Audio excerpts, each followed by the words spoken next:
Numbers 1. The Lord spoke to Moses in the wilderness of Sinai in the tent of meeting on the first day of the 2nd month in the 2nd year after they had come out of the land of Egypt, saying, Take a census of all the congregation of the people of Israel, by clans, by fathers' houses, according to the number of names every male, head by head. From 20 years old and upward, all in Israel who are able to go to war. You and Aaron shall list them company by company. And there shall be with you a man from each tribe, each man being the head of the house of his fathers. And these are the names of the men who shall assist you. From Reuben, Elizur the son of Shedeur. From Simeon, Shelumiel the son of Zurishaddai. From Judah, Nahshon the son of Amminadab. From Issachar, Nathanael the son of Zuar. From Zebulun, Eliab the son of Helon. From the sons of Joseph, from Ephraim, Elishama the son of Ammihud. And from Manasseh, Gamaliel the son of Pedazur. From Benjamin, Abidan the son of Gideoni. From Dan, Ahiezer the son of Ammishaddai. From Asher, Pagiel the son of Ochran. From Gad, Eliasaph the son of Deuel. From Naphtali, Ahira the son of Enan.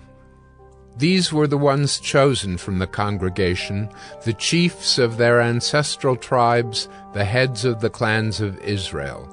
Moses and Aaron took these men who had been named, and on the first day of the 2nd month they assembled the whole congregation together, who registered themselves by clans, by fathers' houses, according to the number of names from 20 years old and upward, head by head, as the Lord commanded Moses. So he listed them in the wilderness of Sinai. The people of Reuben, Israel's firstborn, their generations by their clans, by their fathers' houses, according to the number of names, head by head, every male from 20 years old and upward, all who were able to go to war. Those listed of the tribe of Reuben were 46,500. Of the people of Simeon, their generations, by their clans, by their fathers' houses, those of them who were listed, according to the number of names, head by head, every male from 20 years old and upward, all who were able to go to war. Those listed of the tribe of Simeon were 59,300. Of the people of Gad, their generations, by their clans, by their fathers' houses, according to the number of the names from 20 years old and upward, all who were able to go to war. Those listed of the tribe of Gad were 45,650. Of the people of Judah, their generations, by their clans, by their fathers' houses, according to the number of names, from 20 years old and upward, every man able to go to war. Those listed of the tribe of Judah were 74,600. Of the people of Issachar, their generations, by their clans, by their fathers' houses, according to the number of names, from 20 years old and upward, every man able to go to war. Those listed of the tribe of Issachar were 54,400. Of the people of Zebulun, their generations, by their clans, by their fathers' houses, according to the number of names, from 20 years old and upward, every man able to go to war. Those listed of the tribe of Zebulun were 57,400. Of the people of Joseph, namely of the people of Ephraim, their generations, by their clans, by their fathers' houses, according to the number of names, from 20 years old and upward, every man able to go to war. Those listed of the tribe of Ephraim were 40,500. Of the people of Manasseh, their generations, by their clans, by their fathers' houses, according to the number of names, from 20 years old and upward, every man able to go to war. Those listed of the tribe of Manasseh were 32,200. Of the people of Benjamin, Their generations, by their clans, by their fathers' houses, according to the number of names, from 20 years old and upward, every man able to go to war. Those listed of the tribe of Benjamin were 35,400. of the people of Dan, Their generations, by their clans, by their fathers' houses, according to the number of names, from 20 years old and upward, every man able to go to war. Those listed of the tribe of Dan were 62,700. of the people of Asher, Their generations, by their clans, by their fathers' houses, according to the number of names, from 20 years old and upward, every man able to go to war. Those listed of the tribe of Asher were 41,500. of the people of Naphtali, Their generations, by their clans, by their fathers' houses, according to the number of names, from 20 years old and upward, every man able to go to war. Those listed of the tribe of Naphtali were 53,400. These are those who were listed, whom Moses and Aaron listed with the help of the chiefs of Israel, 12 men, each representing his father's house. So all those listed of the people of Israel by their fathers' houses, from 20 years old and upward, every man able to go to war in Israel, all those listed were 603,550. But the Levites were not listed along with them by their ancestral tribe, for the Lord spoke to Moses, saying, Only the tribe of Levi you shall not list, and you shall not take a census of them among the people of Israel, but appoint the Levites over the tabernacle of the testimony, and over all its furnishings, and over all that belongs to it. They are to carry the tabernacle and all its furnishings, and they shall take care of it, and shall camp around the tabernacle. When the tabernacle is to set out, the Levites shall take it down, and when the tabernacle is to be pitched, the Levites shall set it up. And if any outsider comes near, he shall be put to death. The people of Israel shall pitch their tents by their companies, each man in his own camp, and each man by his own standard. But the Levites shall camp around the tabernacle of the testimony, so that there may be no wrath on the congregation of the people of Israel. And the Levites shall keep guard over the tabernacle of the testimony. Thus did the people of Israel. They did according to all that the Lord commanded Moses. Numbers 2. The Lord spoke to Moses and Aaron, saying, The people of Israel shall camp each by his own standard, with the banners of their fathers' houses. They shall camp facing the tent of meeting on every side.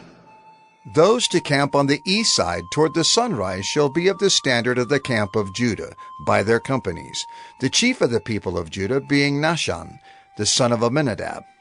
His company as listed being 74,600. Those to camp next to him shall be the tribe of Issachar. The chief of the people of Issachar being Nethanel, the son of Zur. His company is listed being 54,400. Then the tribe of Zebulun. The chief of the people of Zebulun being Eliab, the son of Helon. His company is listed being 57,400. All those listed of the camp of Judah by their companies were 186,400. They shall set out first on the march.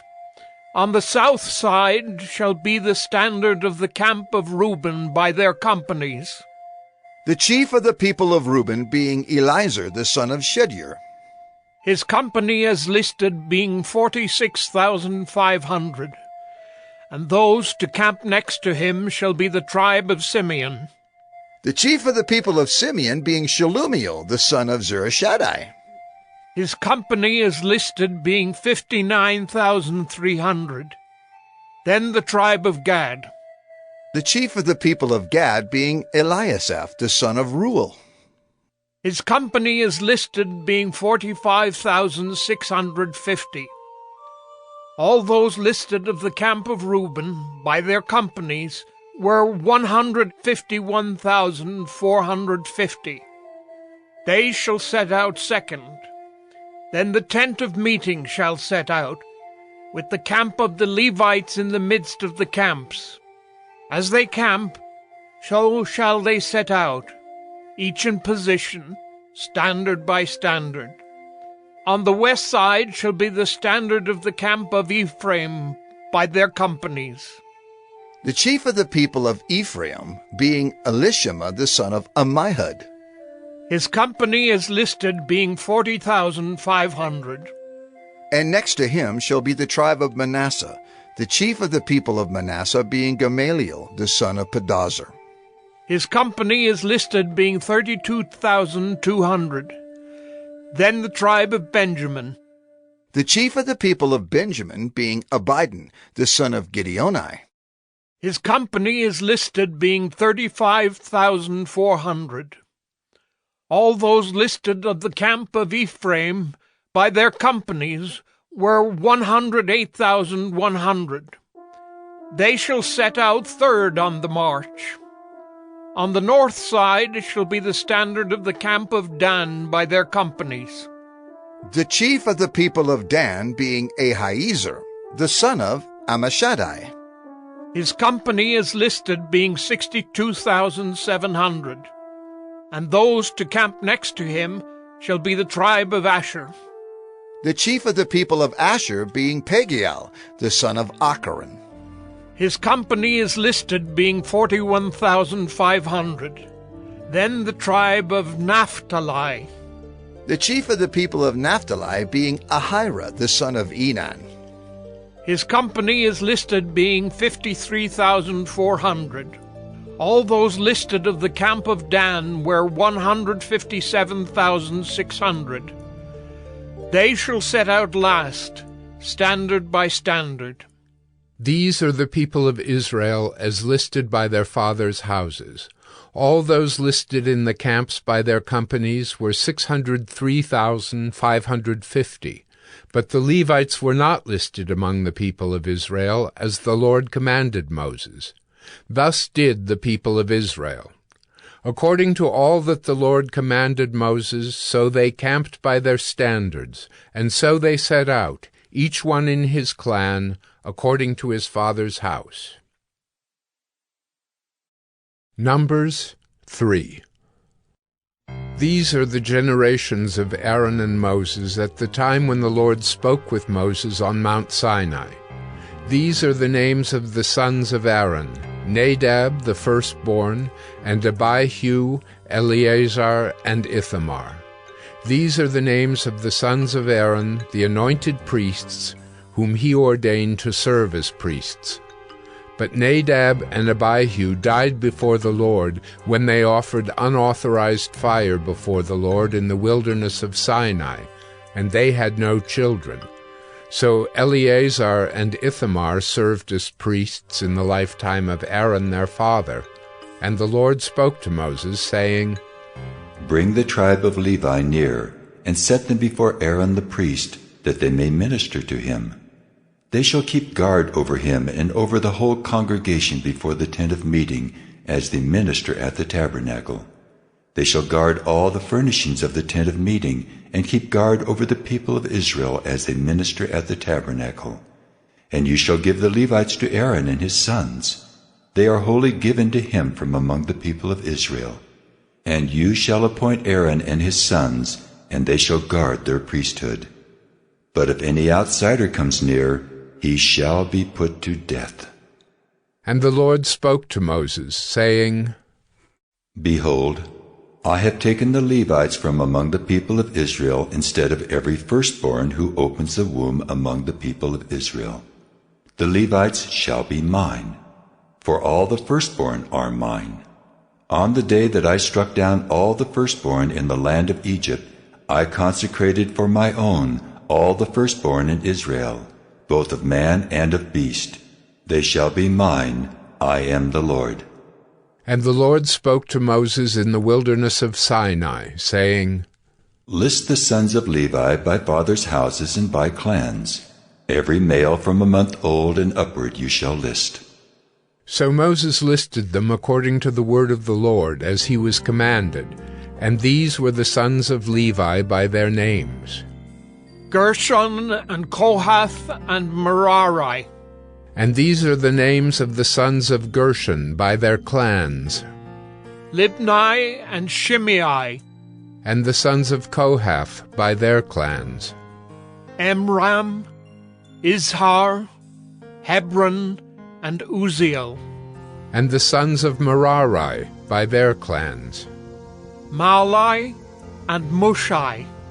These are the clans of the Levites by their fathers' houses. To Gershon belonged the clan of the Libnites and the clan of the Shimeites. These were the clans of the Gershonites. Their listing according to the number of all the males from a month old and upward was 7,500. The clans of the Gershonites were to camp behind the tabernacle on the west, with Eliasaph the son of Lael as chief of the father's house of the Gershonites. And the guard duty of the sons of Gershon in the tent of meeting involved the tabernacle, the tent with its covering, the screen for the entrance of the tent of meeting, the hangings of the court, the screen for the door of the court that is around the tabernacle and the altar, and its cords, all the service connected with these. To Kohath belonged the clan of the Amramites, and the clan of the Izharites, and the clan of the Hebronites, and the clan of the Uzzielites. These are the clans of the Kohathites. According to the number of all the males, from a month old and upward, there were 8,600, keeping guard over the sanctuary. The clans of the sons of Kohath were to camp on the south side of the tabernacle, with Elizaphan the son of Uzziel as chief of the father's house of the clans of the Kohathites. And their guard duty involved the ark, the table, the lampstand, the altars, the vessels of the sanctuary with which the priests minister, and the screen, all the service connected with these. And Eleazar the son of Aaron the priest was to be chief over the chiefs of the Levites, and to have oversight of those who kept guard over the sanctuary. To Merari belonged the clan of the Mahlites and the clan of the Mushites. These are the clans of Merari. Their listing, according to the number of all the males from a month old and upward, was 6,200. And the chief of the father's house of the clans of Merari was Zuriel, the son of Abihail. They were to camp on the north side of the tabernacle. And the appointed guard duty of the sons of Merari involved the frames of the tabernacle, the bars, the pillars, the bases, and all their accessories, all the service connected with these. Also the pillars around the court, with their bases and pegs and cords. Those who were to camp before the tabernacle on the east, before the tent of meeting toward the sunrise, were Moses and Aaron and his sons, guarding the sanctuary itself to protect the people of Israel. And any outsider who came near was to be put to death. All those listed among the Levites, whom Moses and Aaron listed at the commandment of the Lord by clans, all the males from a month old and upward, were 22,000. And the Lord said to Moses, List all the firstborn males of the people of Israel from a month old and upward, taking the number of their names. And you shall take the Levites for me. I am the Lord, instead of all the firstborn among the people of Israel, and the cattle of the Levites instead of all the firstborn among the cattle of the people of Israel. So Moses listed all the firstborn among the people of Israel as the Lord commanded him, and all the firstborn males, according to the number of names, from a month old and upward as listed, were 22,273. And the Lord spoke to Moses, saying, Take the Levites instead of all the firstborn among the people of Israel, and the cattle of the Levites instead of their cattle. The Levites shall be mine. I am the Lord. And as the redemption price for the 273 of the firstborn of the people of Israel, over and above the number of the male Levites, you shall take 5 shekels per head. You shall take them according to the shekel of the sanctuary, the shekel of 20 gerahs. And give the money to Aaron and his sons as the redemption price for those who are over. So Moses took the redemption money from those who were over and above those redeemed by the Levites. From the firstborn of the people of Israel he took the money, 1,365 shekels by the shekel of the sanctuary. And Moses gave the redemption money to Aaron and his sons, according to the word of the Lord, as the Lord commanded Moses. Numbers 4. The Lord spoke to Moses and Aaron, saying, Take a census of the sons of Kohath from among the sons of Levi, by their clans and their fathers' houses, from 30 years old up to 50 years old, all who can come on duty to do the work in the tent of meeting. This is the service of the sons of Kohath in the tent of meeting, the most holy things. When the camp is to set out, Aaron and his sons shall go in and take down the veil of the screen and cover the ark of the testimony with it. Then they shall put on it a covering of goatskin, and spread on top of that a cloth all of blue, and shall put in its poles. And over the table of the bread of the presence they shall spread a cloth of blue, and put on it the plates, the dishes for incense, the bowls, and the flagons for the drink offering. The regular showbread also shall be on it. Then they shall spread over them a cloth of scarlet, and cover the same with a covering of goatskin, and shall put in its poles. And they shall take a cloth of blue, and cover the lampstand for the light, with its lamps, its tongs, its trays, and all the vessels for oil with which it is supplied.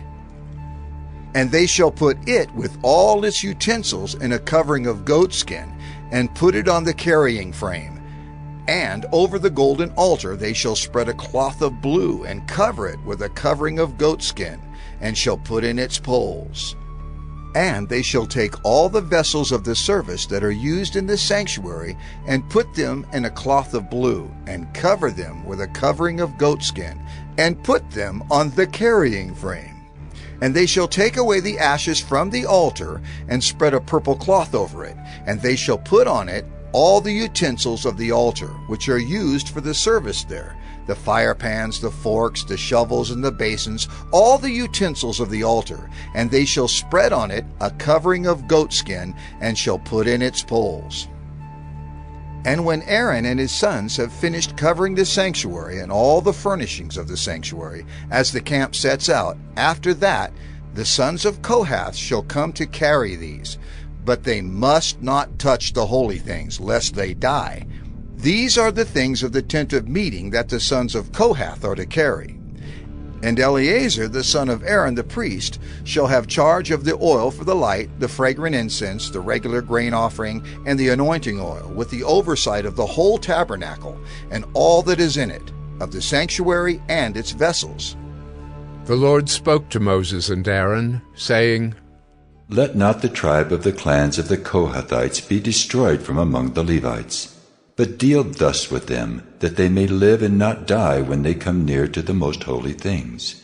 Aaron and his sons shall go in and appoint them each to his task and to his burden, but they shall not go in to look on the holy things even for a moment, lest they die. The Lord spoke to Moses, saying, Take a census of the sons of Gershon also by their fathers' houses and by their clans. From 30 years old up to 50 years old you shall list them, all who can come to do duty, to do service in the tent of meeting. This is the service of the clans of the Gershonites in serving and bearing burdens. They shall carry the curtains of the tabernacle and the tent of meeting with its covering, and the covering of goatskin that is on top of it, and the screen for the entrance of the tent of meeting, and the hangings of the court, and the screen for the entrance of the gate of the court that is around the tabernacle, and the altar, and their cords, and all the equipment for their service. and they shall do all that needs to be done with regard to them. All the service of the sons of the Gershonites shall be at the command of Aaron and his sons, in all that they are to carry, and in all that they have to do. And you shall assign to their charge all that they are to carry. This is the service of the clans of the sons of the Gershonites in the tent of meeting, and their guard duty is to be under the direction of Ithamar, the son of Aaron the priest. As for the sons of Merari, you shall list them by their clans and their fathers' houses. From 30 years old up to 50 years old you shall list them, everyone who can come on duty to do the service of the tent of meeting. And this is what they are charged to carry, as the whole of their service in the tent of meeting, the frames of the tabernacle, with its bars, pillars, and bases, and the pillars around the court with their bases, pegs, and cords, with all their equipment and all their accessories. And you shall list by name the objects that they are required to carry. This is the service of the clans of the sons of Merari, the whole of their service in the tent of meeting, under the direction of Ithamar, the son of Aaron the priest. And Moses and Aaron and the chiefs of the congregation listed the sons of the Kohathites by their clans and their fathers' houses, from 30 years old up to 50 years old, everyone who could come on duty for service in the tent of meeting. And those listed by clans were 2,750.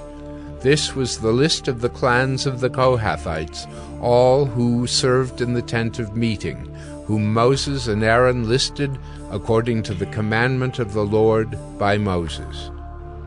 Those listed of the sons of Gershon by their clans and their fathers' houses, from 30 years old up to 50 years old, everyone who could come on duty for service in the tent of meeting, those listed by their clans and their fathers' houses were 2,630. This was the list of the clans of the sons of Gershon, all who served in the tent of meeting, whom Moses and Aaron listed according to the commandment of the Lord. Those listed of the clans of the sons of Merari by their clans and their fathers' houses, from 30 years old up to 50 years old, everyone who could come on duty for service in the tent of meeting, those listed by clans were 3,200. This was the list of the clans of the sons of Merari, whom Moses and Aaron listed according to the commandment of the Lord by Moses. All those who were listed of the Levites, whom Moses and Aaron and the chiefs of Israel listed, by their clans and their fathers' houses, from 30 years old up to 50 years old, everyone who could come to do the service of ministry and the service of bearing burdens in the tent of meeting, those listed were 8,580. According to the commandment of the Lord through Moses they were listed, each one with his task of serving or carrying. Thus they were listed by him, as the Lord commanded Moses. Numbers 5. The Lord spoke to Moses, saying, Command the people of Israel that they put out of the camp everyone who is leprous or has a discharge, and everyone who is unclean through contact with the dead. You shall put out both male and female, putting them outside the camp, that they may not defile their camp, in the midst of which I dwell. And the people of Israel did so, and put them outside the camp. As the Lord said to Moses, so the people of Israel did. And the Lord spoke to Moses, saying, Speak to the people of Israel, when a man or woman commits any of the sins that people commit by breaking faith with the Lord, and that person realizes his guilt, he shall confess his sin that he has committed. And he shall make full restitution for his wrong, adding a fifth to it, and giving it to him to whom he did the wrong. But if the man has no next of kin, to whom restitution may be made for the wrong, the restitution for wrong shall go to the Lord for the priest, in addition to the ram of atonement with which atonement is made for him. And every contribution, all the holy donations of the people of Israel, which they bring to the priest, shall be his. Each one shall keep his holy donations. Whatever anyone gives to the priest shall be his. And the Lord spoke to Moses, saying, Speak to the people of Israel. If any man's wife goes astray and breaks faith with him, if a man lies with her sexually, and it is hidden from the eyes of her husband, and she is undetected, though she has defiled herself, and there is no witness against her, since she was not taken in the act.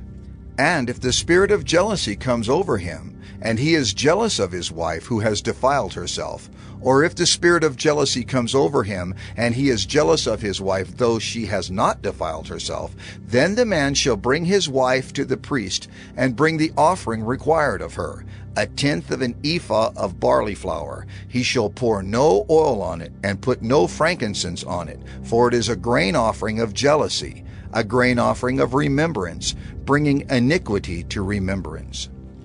And the priest shall bring her near, and set her before the Lord. And the priest shall take holy water in an earthenware vessel, and take some of the dust that is on the floor of the tabernacle, and put it into the water.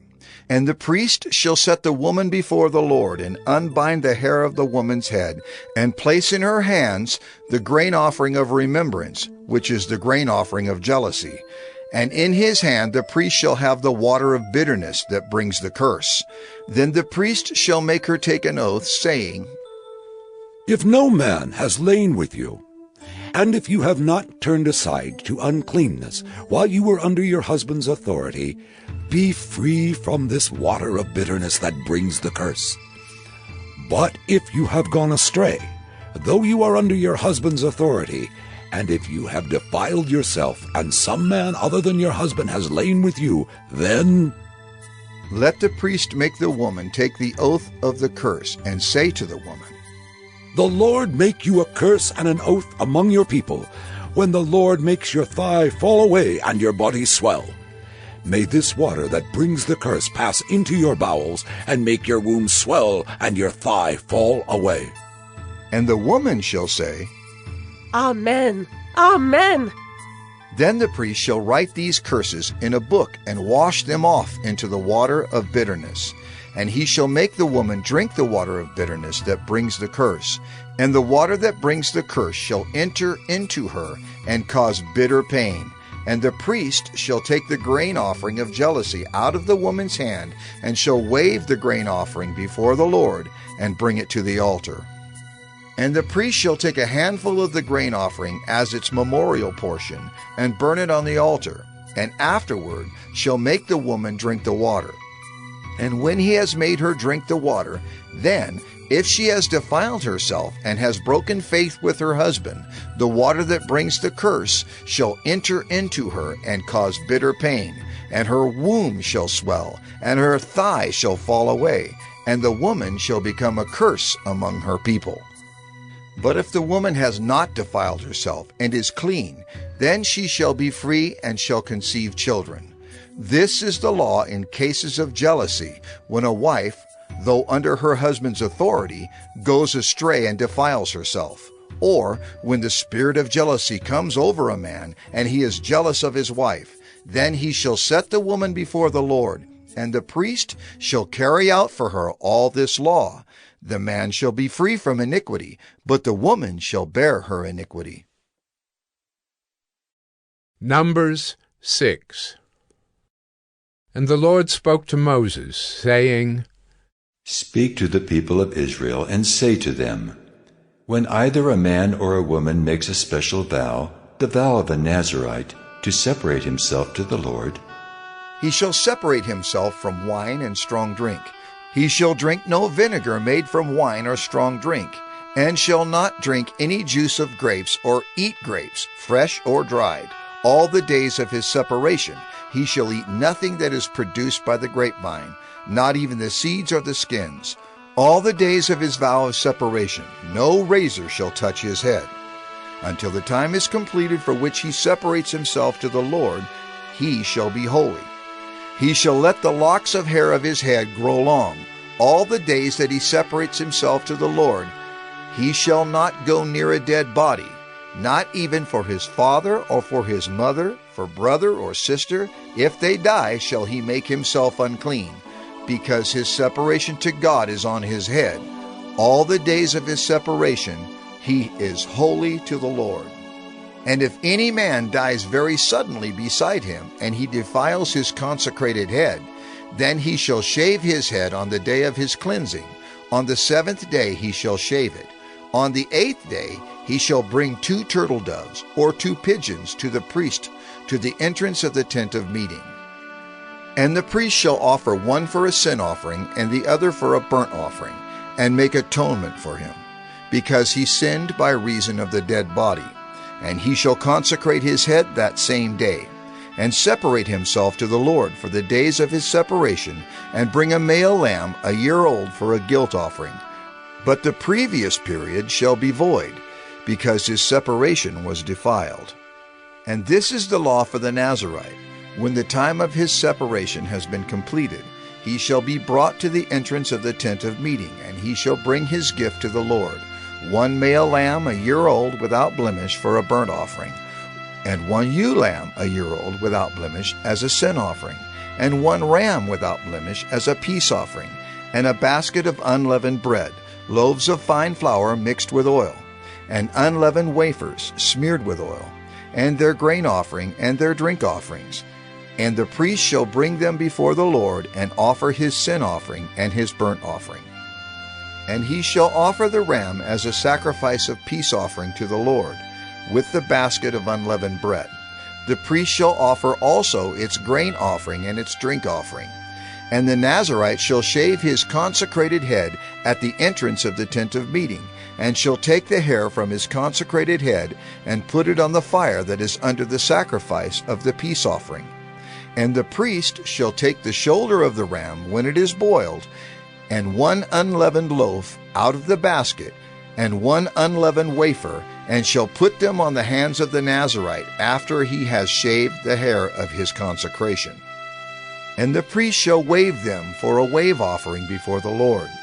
They are a holy portion for the priest, together with the breast that is waved and the thigh that is contributed.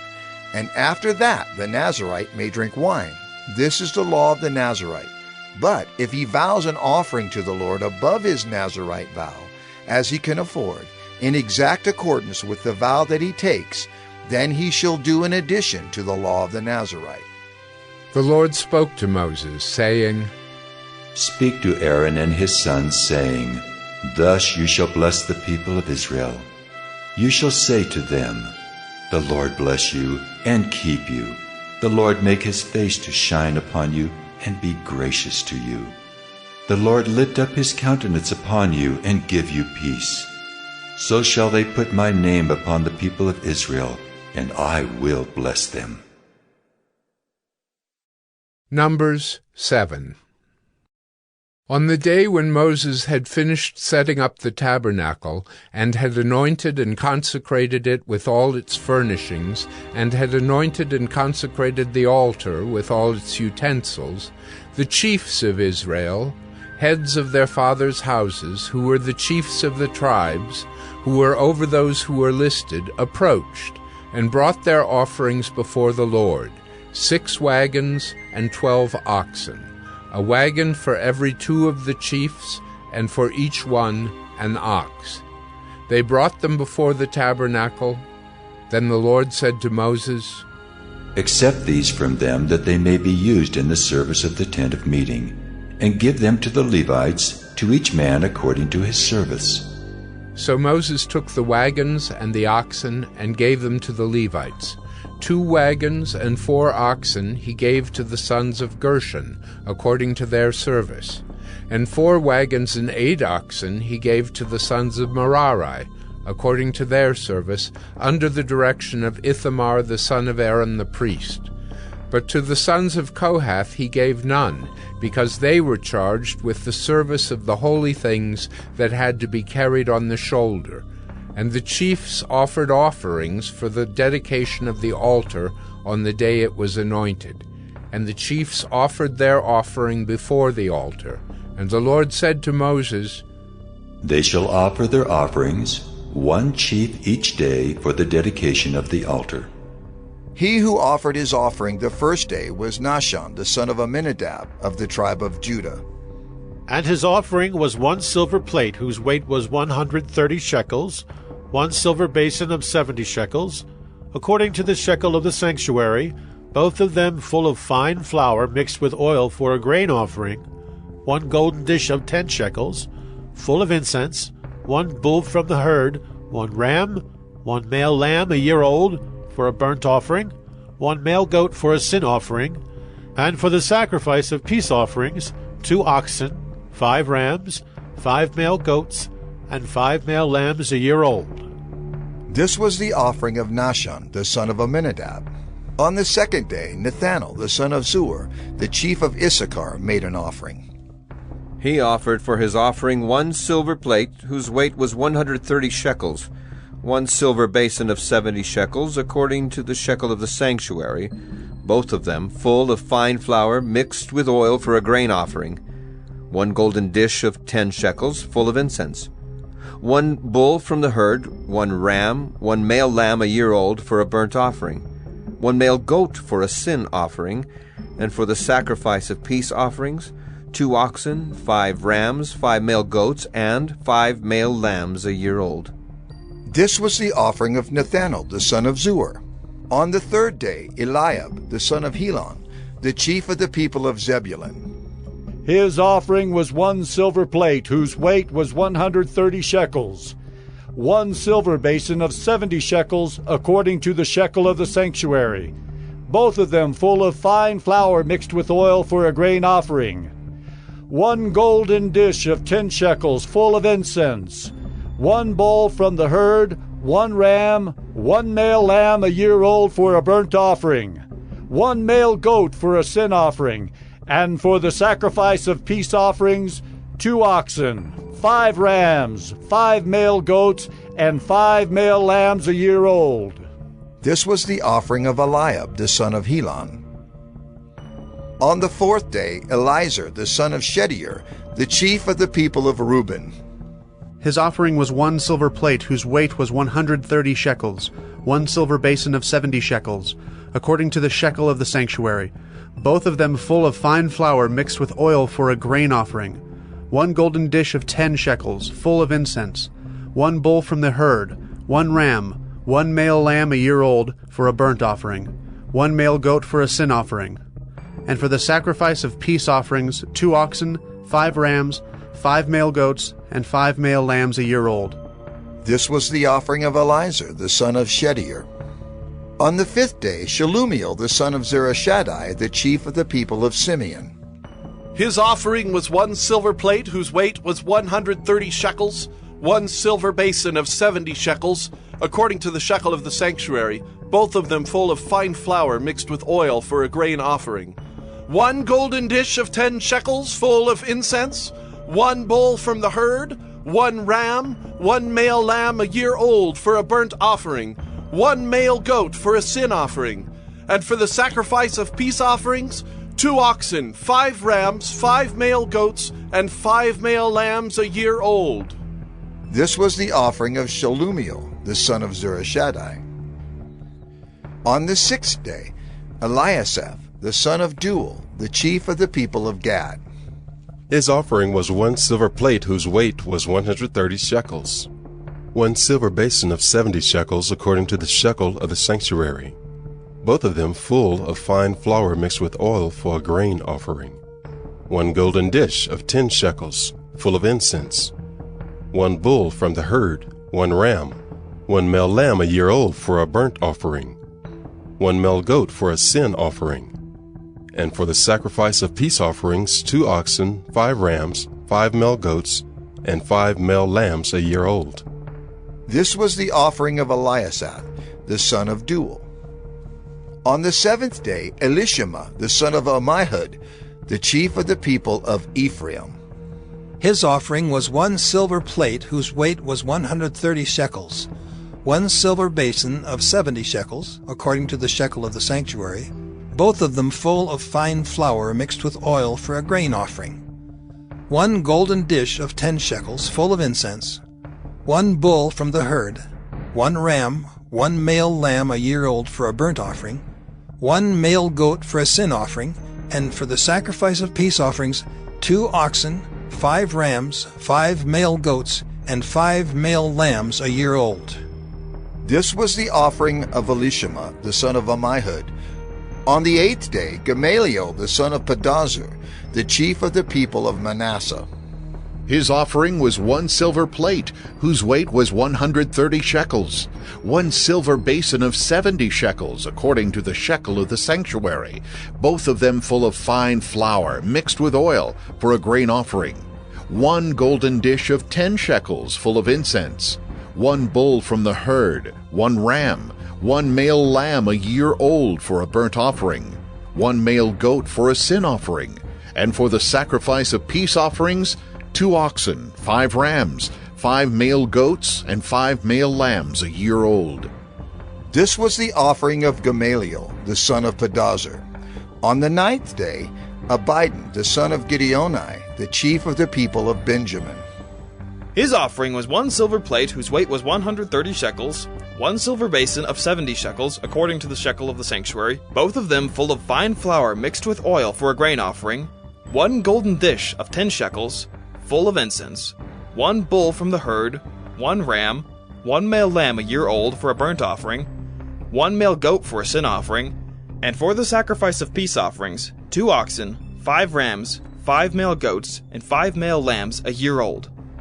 This was the offering of Abidan, the son of Gideoni. On the 10th day, Ahiezer, the son of Ammishaddai, the chief of the people of Dan. His offering was 1 silver plate, whose weight was 130 shekels, 1 silver basin of 70 shekels, according to the shekel of the sanctuary, both of them full of fine flour mixed with oil for a grain offering, 1 golden dish of 10 shekels, full of incense, 1 bull from the herd, 1 ram, 1 male lamb a year old for a burnt offering, 1 male goat for a sin offering, and for the sacrifice of peace offerings, 2 oxen, 5 rams, 5 male goats, and 5 male lambs a year old. This was the offering of Ahiezer, the son of Ammishaddai. On the 11th day, Pagiel, the son of Achran, the chief of the people of Asher. His offering was 1 silver plate, whose weight was 130 shekels, 1 silver basin of 70 shekels, according to the shekel of the sanctuary, both of them full of fine flour mixed with oil for a grain offering, 1 golden dish of 10 shekels, full of incense, 1 bull from the herd, 1 ram, 1 male lamb a year old for a burnt offering, 1 male goat for a sin offering, and for the sacrifice of peace offerings, 2 oxen, 5 rams, 5 male goats, and 5 male lambs a year old.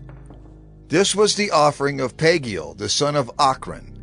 On the 12th day, Ahira, the son of Enan, the chief of the people of Naphtali. His offering was 1 silver plate, whose weight was 130 shekels, 1 silver basin of 70 shekels, according to the shekel of the sanctuary, both of them full of fine flour, mixed with oil for a grain offering, 1 golden dish of 10 shekels, full of incense, 1 bull from the herd, 1 ram, 1 male lamb a year old for a burnt offering, 1 male goat for a sin offering, and for the sacrifice of peace offerings, 2 oxen, 5 rams, 5 male goats, and 5 male lambs a year old. This was the offering of Ahira, the son of Enan. This was the dedication offering for the altar on the day when it was anointed from the chiefs of Israel.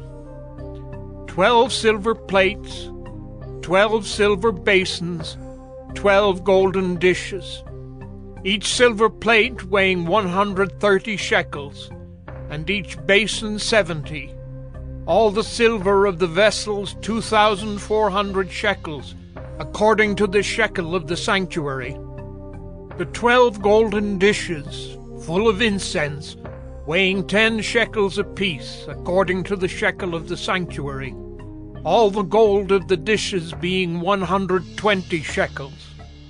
All the cattle for the burnt offering 12 bulls, 12 rams, 12 male lambs a year old with their grain offering, and 12 male goats for a sin offering, and all the cattle for the sacrifice of peace offerings, 24 bulls, the rams 60, the male goats 60, the male lambs a year old 60. This was the dedication offering for the altar after it was anointed. And when Moses went into the tent of meeting to speak with the Lord, he heard the voice speaking to him from above the mercy seat that was on the ark of the testimony, from between the two cherubim, and it spoke to him. Numbers 8. Now the Lord spoke to Moses, saying, Speak to Aaron and say to him, When you set up the lamps, the 7 lamps shall give light in front of the lampstand. And Aaron did so. He set up its lamps in front of the lampstand, as the Lord commanded Moses. And this was the workmanship of the lampstand, hammered work of gold. From its base to its flowers it was hammered work. According to the pattern that the Lord had shown Moses, so he made the lampstand. And the Lord spoke to Moses, saying, Take the Levites from among the people of Israel and cleanse them. Thus you shall do to them to cleanse them. Sprinkle the water of purification upon them, and let them go with a razor over all their body, and wash their clothes and cleanse themselves. Then let them take a bull from the herd and its grain offering of fine flour mixed with oil. And you shall take another bull from the herd for a sin offering. And you shall bring the Levites before the tent of meeting, and assemble the whole congregation of the people of Israel.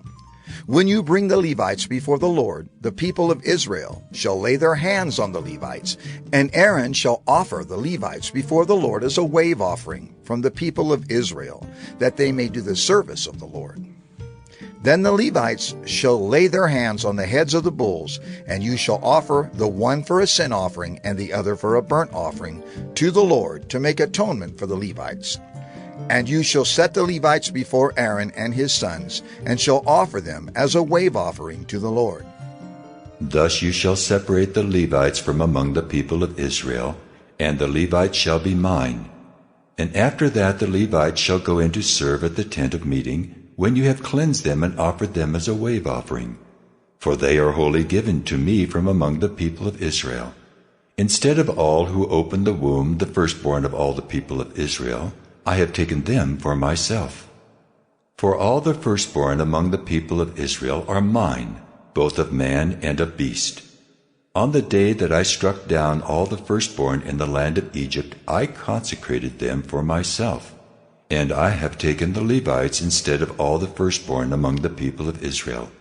And I have given the Levites as a gift to Aaron and his sons from among the people of Israel, to do the service for the people of Israel at the tent of meeting, and to make atonement for the people of Israel, that there may be no plague among the people of Israel when the people of Israel come near the sanctuary. Thus did Moses and Aaron and all the congregation of the people of Israel to the Levites. According to all that the Lord commanded Moses concerning the Levites, the people of Israel did to them. And the Levites purified themselves from sin, and washed their clothes.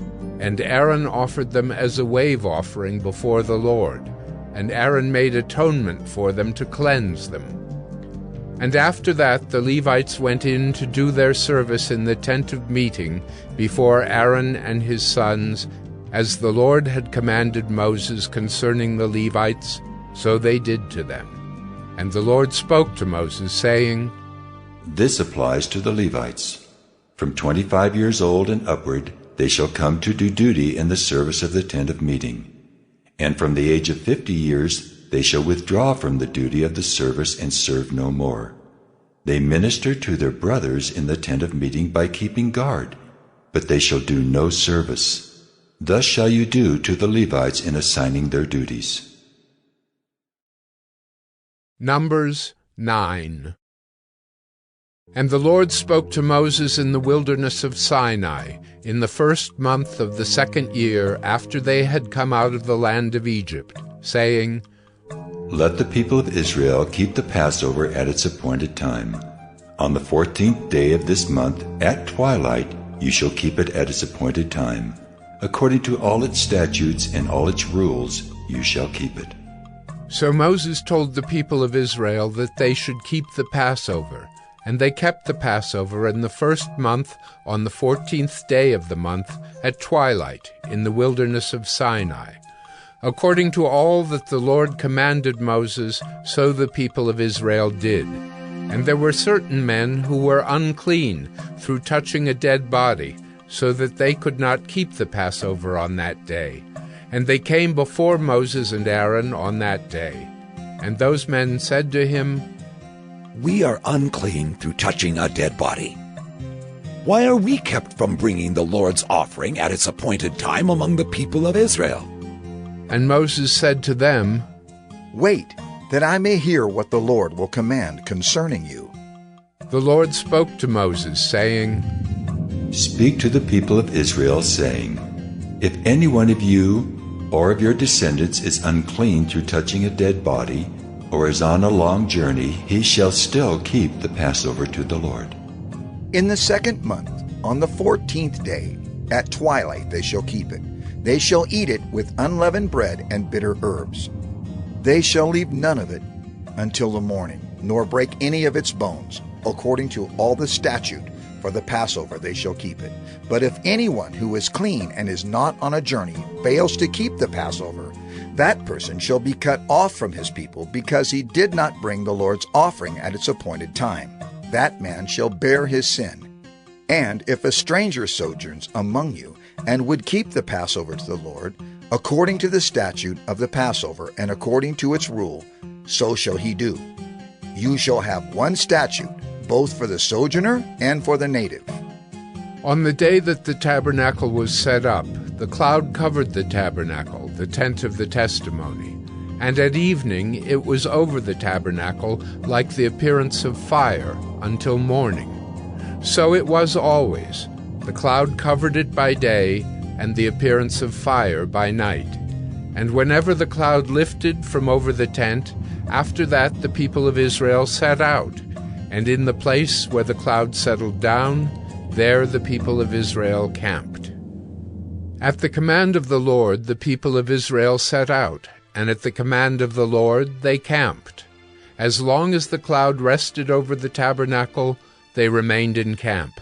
Even when the cloud continued over the tabernacle many days, the people of Israel kept the charge of the Lord and did not set out. Sometimes the cloud was a few days over the tabernacle, and according to the command of the Lord they remained in camp. Then, according to the command of the Lord, they set out. And sometimes the cloud remained from evening until morning, and when the cloud lifted in the morning, they set out. Or if it continued for a day and a night, when the cloud lifted, they set out. Whether it was 2 days, or a month, or a longer time that the cloud continued over the tabernacle, abiding there, the people of Israel remained in camp and did not set out. But when it lifted, they set out.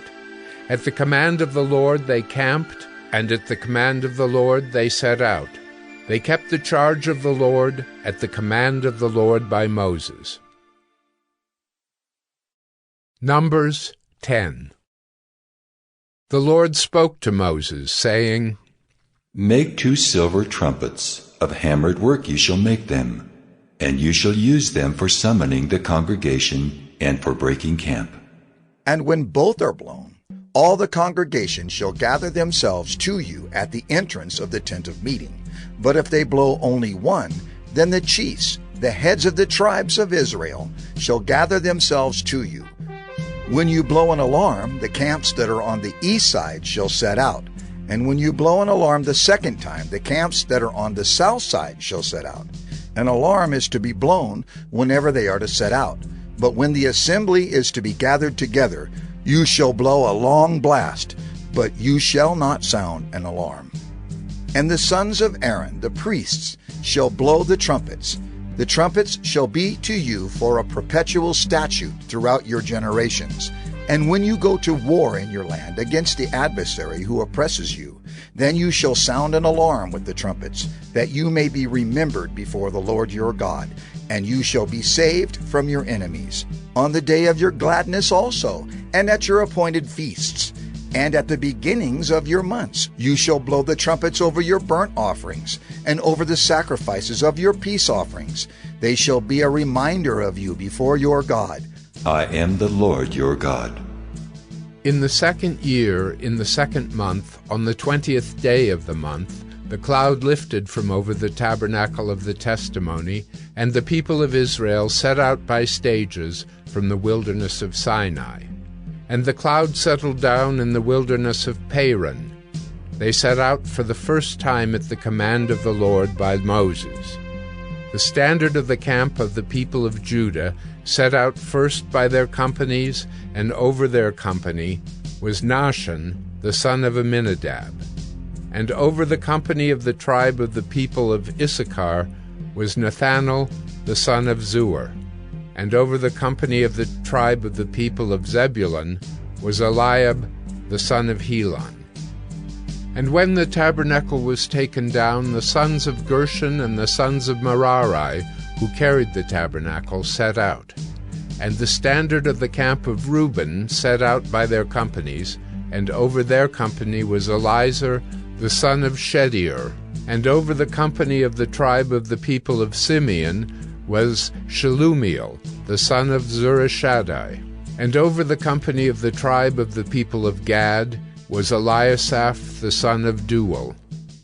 Then the Kohathites set out, carrying the holy things, and the tabernacle was set up before their arrival. And the standard of the camp of the people of Ephraim set out by their companies, and over their company was Elishama, the son of Ammihud.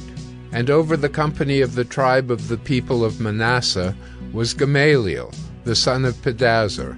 And over the company of the tribe of the people of Benjamin was Abidan, the son of Gideoni.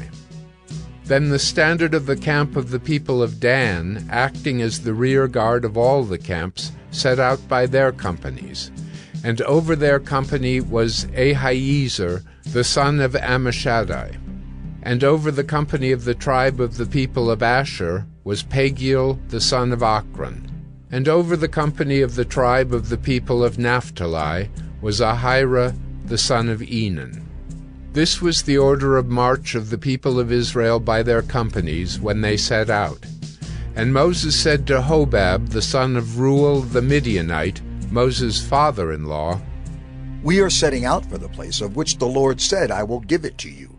Come with us, and we will do good to you, for the Lord has promised good to Israel. But he said to him, I will not go. I will depart to my own land and to my kindred. And he said, Please do not leave us, for you know where we should camp in the wilderness, and you will serve as eyes for us. And if you do go with us, whatever good the Lord will do to us, the same will we do to you. So they set out from the mount of the Lord 3 days' journey. And the ark of the covenant of the Lord went before them 3 days' journey to seek out a resting place for them. And the cloud of the Lord was over them by day whenever they set out from the camp. And whenever the ark set out, Moses said, Arise, O Lord, and let your enemies be scattered, and let those who hate you flee before you. And when it rested, he said, Return, O Lord, to the 10,000 thousands of Israel. Numbers 11. And the people complained in the hearing of the Lord about their misfortunes. And when the Lord heard it, his anger was kindled, and the fire of the Lord burned among them and consumed some outlying parts of the camp. Then the people cried out to Moses, and Moses prayed to the Lord, and the fire died down. So the name of that place was called Taberah, because the fire of the Lord burned among them. Now the rabble that was among them had a strong craving, and the people of Israel also wept again and said, Oh, that we had meat to eat! We remember the fish we ate in Egypt that cost nothing, the cucumbers, the melons, the leeks, the onions, and the garlic. But now our strength is dried up, and there is nothing at all but this manna to look at." Now the manna was like coriander seed, and its appearance like that of bdellium. The people went about and gathered it, and ground it in hand mills, or beat it in mortars, and boiled it in pots, and made cakes of it. And the taste of it was like the taste of cakes baked with oil. When the dew fell upon the camp in the night, the manna fell with it. Moses heard the people weeping throughout their clans, everyone at the door of his tent. And the anger of the Lord blazed hotly, and Moses was displeased. Moses said to the Lord, "Why have you dealt ill with your servant? And why have I not found favor in your sight, that you lay the burden of all this people on me? Did I conceive all this people? Did I give them birth that you should say to me, 'Carry them in your bosom, as a nurse carries a nursing child, to the land that you swore to give their fathers'? Where am I to get meat to give to all this people? For they weep before me and say, 'Give us meat that we may eat.' I am not able to carry all this people alone. The burden is too heavy for me. If you will treat me like this, kill me at once, if I find favor in your sight, that I may not see my wretchedness." Then the Lord said to Moses, "Gather for me 70 men of the elders of Israel, whom you know to be the elders of the people and officers over them, and bring them to the tent of meeting, and let them take their stand there with you. And I will come down and talk with you there, and I will take some of the Spirit that is on you, and put it on them, and they shall bear the burden of the people with you, so that you may not bear it yourself alone. And say to the people, 'Consecrate yourselves for tomorrow, and you shall eat meat, for you have wept in the hearing of the Lord, saying, Who will give us meat to eat? For it was better for us in Egypt.' Therefore the Lord will give you meat, and you shall eat. You shall not eat just 1 day, or 2 days, or 5 days, or 10 days, or 20 days, but a whole month, until it comes out at your nostrils and becomes loathsome to you, because you have rejected the Lord who is among you, and have wept before him, saying, 'Why did we come out of Egypt?'" But Moses said, "The people among whom I am number 600,000 on foot, and you have said, 'I will give them meat that they may eat a whole month.' Shall flocks and herds be slaughtered for them, and be enough for them? Or shall all the fish of the sea be gathered together for them, and be enough for them?" And the Lord said to Moses, "Is the Lord's hand shortened? Now you shall see whether my word will come true for you or not."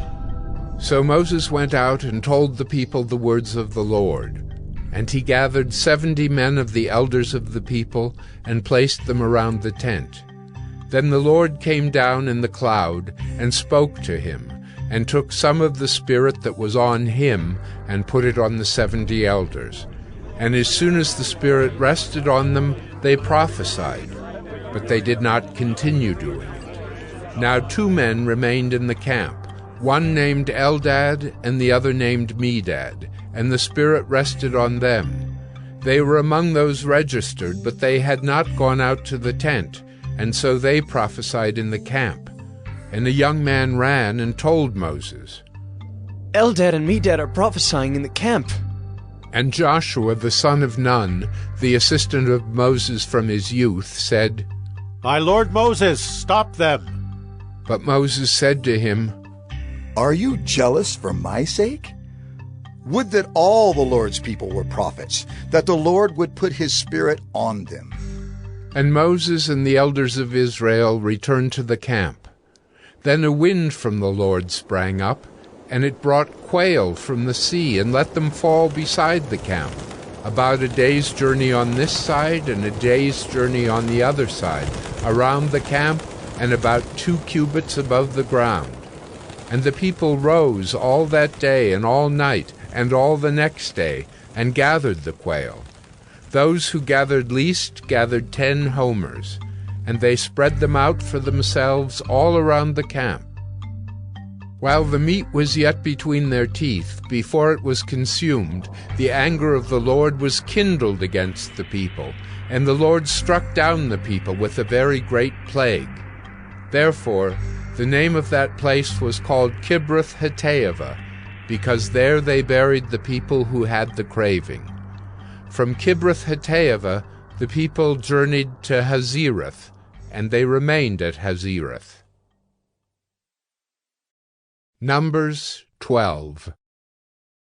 Miriam and Aaron spoke against Moses because of the Cushite woman whom he had married, for he had married a Cushite woman, and they said, "Has the Lord indeed spoken only through Moses? Has he not spoken through us also?" And the Lord heard it. Now the man Moses was very meek, more than all people who were on the face of the earth. And suddenly the Lord said to Moses and to Aaron and Miriam, "Come out, you three, to the tent of meeting." And the three of them came out. And the Lord came down in a pillar of cloud and stood at the entrance of the tent and called Aaron and Miriam. And they both came forward. And he said, "Hear my words. If there is a prophet among you, I, the Lord, make myself known to him in a vision. I speak with him in a dream. Not so with my servant Moses. He is faithful in all my house. With him I speak mouth to mouth clearly, and not in riddles, and he beholds the form of the Lord. Why then were you not afraid to speak against my servant Moses?"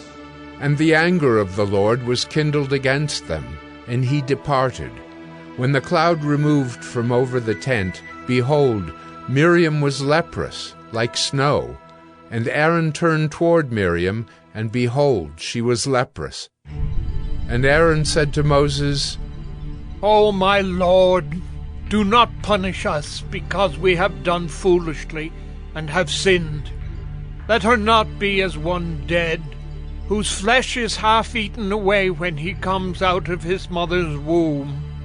And Moses cried to the Lord, "O God, please heal her. Please." But the Lord said to Moses, "If her father had but spit in her face, should she not be shamed 7 days? Let her be shut outside the camp 7 days, and after that she may be brought in again."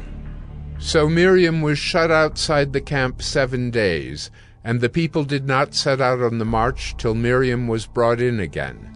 After that, the people set out from Hazerath and camped in the wilderness of Paran. Numbers 13. The Lord spoke to Moses, saying, "Send men to spy out the land of Canaan, which I am giving to the people of Israel. From each tribe of their fathers you shall send a man, every one a chief among them." So Moses sent them from the wilderness of Paran, according to the command of the Lord, all of them men who were heads of the people of Israel, and these were their names. From the tribe of Reuben, Shemuah the son of Zachar. From the tribe of Simeon, Shaphat the son of Hori. From the tribe of Judah, Caleb the son of Jephunneh. From the tribe of Issachar, Igal the son of Joseph. From the tribe of Ephraim, Hoshea the son of Nun. From the tribe of Benjamin, Paltai the son of Raphu. From the tribe of Zebulun, Gadiel the son of Sodai. From the tribe of Joseph, that is, from the tribe of Manasseh, Gadai the son of Susai. From the tribe of Dan, Amiel the son of Gemalli. From the tribe of Asher, Sether the son of Michael. From the tribe of Naphtali, Nabai the son of Vapsai. From the tribe of Gad, Guel the son of Machi. These were the names of the men whom Moses sent to spy out the land. And Moses called Hoshea, the son of Nun, Joshua. Moses sent them to spy out the land of Canaan, and said to them, "Go up into the Negeb, and go up into the hill country, and see what the land is, and whether the people who dwell in it are strong or weak, whether they are few or many, and whether the land that they dwell in is good or bad, and whether the cities that they dwell in are camps or strongholds, and whether the land is rich or poor, and whether there are trees in it or not. Be of good courage, and bring some of the fruit of the land."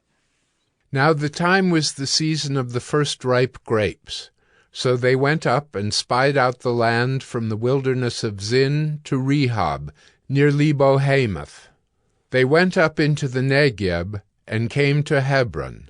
Ahiman, Shishai, and Talmai, the descendants of Anak, were there. Hebron was built 7 years before Zoan in Egypt. And they came to the valley of Eshcol, and cut down from there a branch with the single cluster of grapes, and they carried it on a pole between 2 of them. They also brought some pomegranates and figs. That place was called the Valley of Eshcol, because of the cluster that the people of Israel cut down from there. At the end of 40 days they returned from spying out the land. And they came to Moses and Aaron and to all the congregation of the people of Israel in the wilderness of Paran at Kadesh. They brought back word to them and to all the congregation, and showed them the fruit of the land. And they told him, "We came to the land to which you sent us. It flows with milk and honey, and this is its fruit." However, the people who dwell in the land are strong, and the cities are fortified and very large. And besides, we saw the descendants of Anak there. The Amalekites dwell in the land of the Negeb. The Hittites, the Jebusites, and the Amorites dwell in the hill country, and the Canaanites dwell by the sea and along the Jordan. But Caleb quieted the people before Moses and said, "Let us go up at once and occupy it, for we are well able to overcome it." Then the men who had gone up with him said, "We are not able to go up against the people, for they are stronger than we are." So they brought to the people of Israel a bad report of the land that they had spied out, saying, "The land to which we have gone to spy it out is a land that devours its inhabitants, and all the people that we saw in it are of great height." And there we saw the Nephilim, the sons of Anak who come from the Nephilim, and we seemed to ourselves like grasshoppers, and so we seemed to them. Numbers 14. Then all the congregation raised a loud cry, and the people wept that night. And all the people of Israel grumbled against Moses and Aaron. The whole congregation said to them, "Would that we had died in the land of Egypt, or would that we had died in this wilderness? Why is the Lord bringing us into this land to fall by the sword? Our wives and our little ones will become a prey. Would it not be better for us to go back to Egypt?" And they said to one another, "Let us choose a leader and go back to Egypt." Then Moses and Aaron fell on their faces before all the assembly of the congregation of the people of Israel. And Joshua, the son of Nun, and Caleb, the son of Jephunneh, who were among those who had spied out the land, tore their clothes, and said to all the congregation of the people of Israel, "The land which we passed through to spy it out is an exceedingly good land. If the Lord delights in us, he will bring us into this land and give it to us, a land that flows with milk and honey." Only do not rebel against the Lord, and do not fear the people of the land, for they are bread for us. Their protection is removed from them, and the Lord is with us. Do not fear them. Then all the congregation said to stone them with stones. But the glory of the Lord appeared at the tent of meeting to all the people of Israel. And the Lord said to Moses, "How long will this people despise me? And how long will they not believe in me, in spite of all the signs that I have done among them? I will strike them with the pestilence and disinherit them. And I will make of you a nation greater and mightier than they." But Moses said to the Lord, "Then the Egyptians will hear of it, for you brought up this people in your might from among them. And they will tell the inhabitants of this land, they have heard that you, O Lord, are in the midst of this people. For you, O Lord, are seen face to face, and your cloud stands over them, and you go before them in a pillar of cloud by day and in a pillar of fire by night. Now if you kill this people as one man, then the nations who have heard your fame will say, it is because the Lord was not able to bring this people into the land that he swore to give to them, that he has killed them in the wilderness. And now, please, let the power of the Lord be great as you have promised, saying, the Lord is slow to anger and abounding in steadfast love, forgiving iniquity and transgression, but he will by no means clear the guilty, visiting the iniquity of the fathers on the children to the third and the fourth generation. Please pardon the iniquity of this people according to the greatness of your steadfast love, just as you have forgiven this people from Egypt until now. Then the Lord said, I have pardoned according to your word. But truly, as I live, and as all the earth shall be filled with the glory of the Lord, none of the men who have seen my glory and my signs that I did in Egypt and in the wilderness, and yet have put me to the test these 10 times, and have not obeyed my voice, shall see the land that I swore to give to their fathers. And none of those who despised me shall see it. But my servant Caleb, because he has a different spirit and has followed me fully, I will bring into the land into which he went, and his descendants shall possess it. Now, since the Amalekites and the Canaanites dwell in the valleys, turn tomorrow and set out for the wilderness by the way to the Red Sea. And the Lord spoke to Moses and to Aaron, saying, How long shall this wicked congregation grumble against me? I have heard the grumblings of the people of Israel, which they grumble against me. Say to them, As I live, declares the Lord, what you have said in my hearing I will do to you. Your dead bodies shall fall in this wilderness, and of all your number listed in the census from 20 years old and upward, who have grumbled against me, not one shall come into the land where I swore that I would make you dwell, except Caleb the son of Jephunneh, and Joshua the son of Nun. But your little ones, who you said would become a prey, I will bring in, and they shall know the land that you have rejected. But as for you, your dead bodies shall fall in this wilderness, and your children shall be shepherds in the wilderness 40 years, and shall suffer for your faithlessness, until the last of your dead bodies lies in the wilderness, according to the number of the days in which you spied out the land, 40 days, a year for each day. You shall bear your iniquity 40 years, and you shall know my displeasure. I, the Lord, have spoken. Surely this will I do to all this wicked congregation who are gathered together against me. In this wilderness they shall come to a full end, and there they shall die. And the men whom Moses sent to spy out the land, who returned and made all the congregation grumble against him by bringing up a bad report about the land, the men who brought up a bad report of the land died by plague before the Lord. Of those men who went to spy out the land, only Joshua the son of Nun and Caleb the son of Jephunneh remained alive. When Moses told these words to all the people of Israel, the people mourned greatly. And they rose early in the morning, and went up to the heights of the hill country, saying, Here we are! We will go up to the place that the Lord has promised, for we have sinned. But Moses said, Why now are you transgressing the command of the Lord, when that will not succeed? Do not go up, for the Lord is not among you, lest you be struck down before your enemies. For there the Amalekites and the Canaanites are facing you, and you shall fall by the sword, because you have turned back from following the Lord. The Lord will not be with you. But they presumed to go up to the heights of the hill country, although neither the ark of the covenant of the Lord nor Moses departed out of the camp.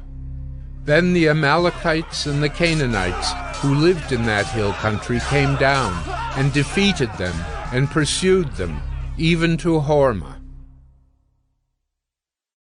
Numbers 15.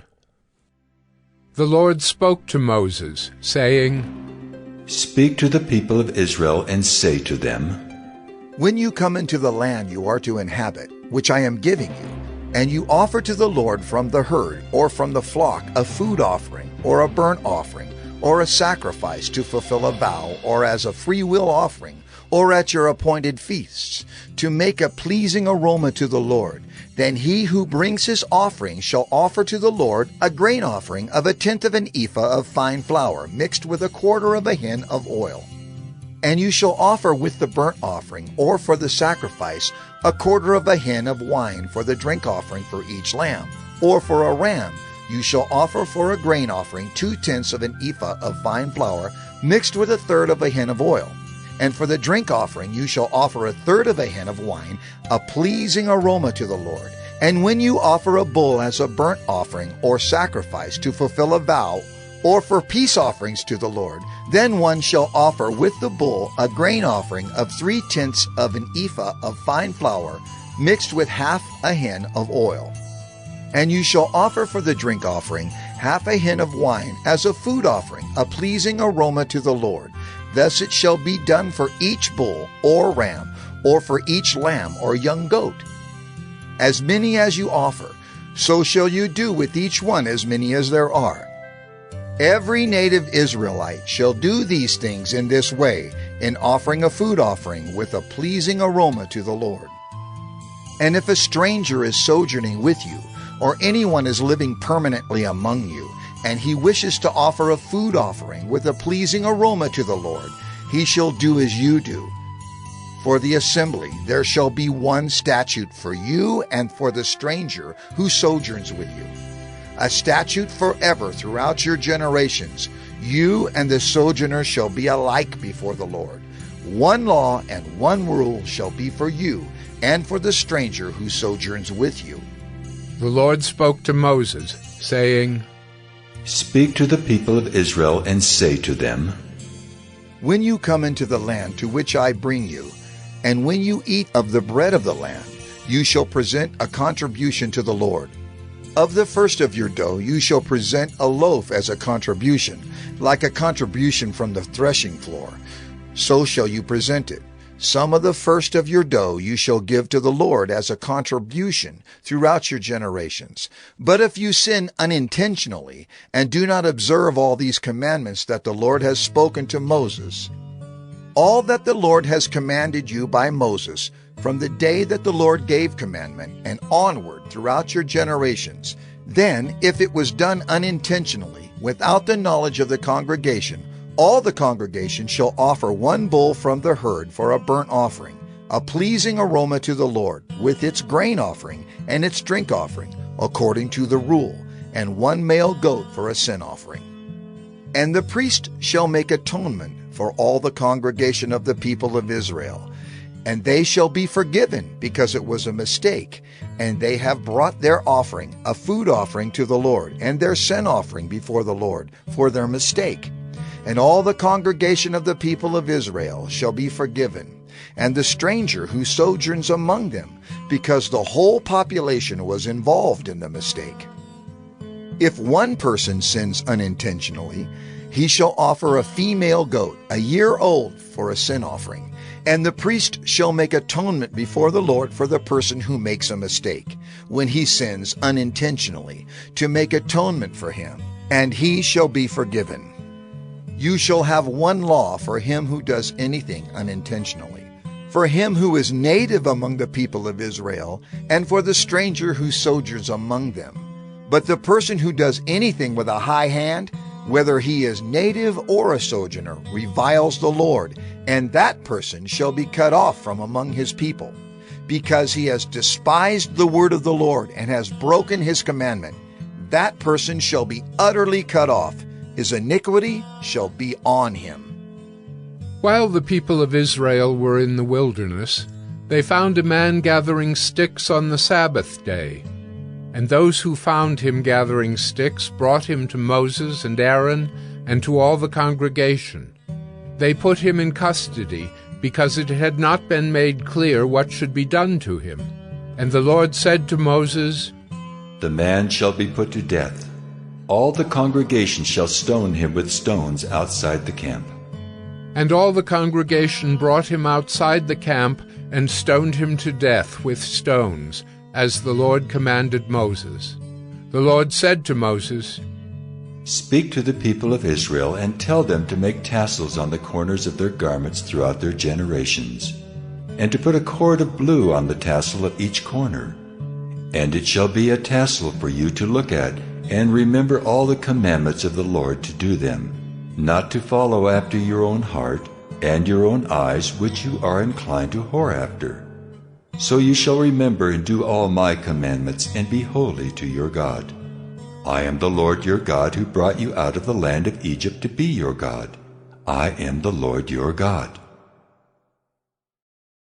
Numbers 16.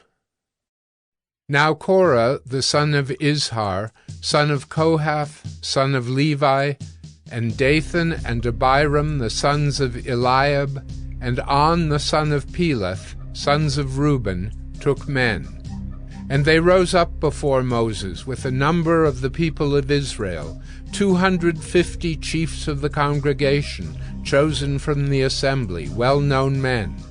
They assembled themselves together against Moses and against Aaron, and said to them, You have gone too far, for all in the congregation are holy, every one of them, and the Lord is among them. Why then do you exalt yourselves above the assembly of the Lord? When Moses heard it, he fell on his face, and he said to Korah and all his company, In the morning the Lord will show who is his, and who is holy, and will bring him near to him. The one whom he chooses he will bring near to him. Do this: take censers, Korah and all his company, put fire in them, and put incense on them before the Lord tomorrow. And the man whom the Lord chooses shall be the Holy One. You have gone too far, sons of Levi. And Moses said to Korah, Hear now, you sons of Levi, is it too small a thing for you that the God of Israel has separated you from the congregation of Israel to bring you near to himself, to do service in the tabernacle of the Lord, and to stand before the congregation to minister to them, and that he has brought you near him, and all your brothers, the sons of Levi, with you? And would you seek the priesthood also? Therefore, it is against the Lord that you and all your company have gathered together. What is Aaron that you grumble against him? And Moses sent to call Dathan and Abiram, the sons of Eliab. And they said, We will not come up. Is it a small thing that you have brought us up out of a land flowing with milk and honey to kill us in the wilderness, that you must also make yourself a prince over us?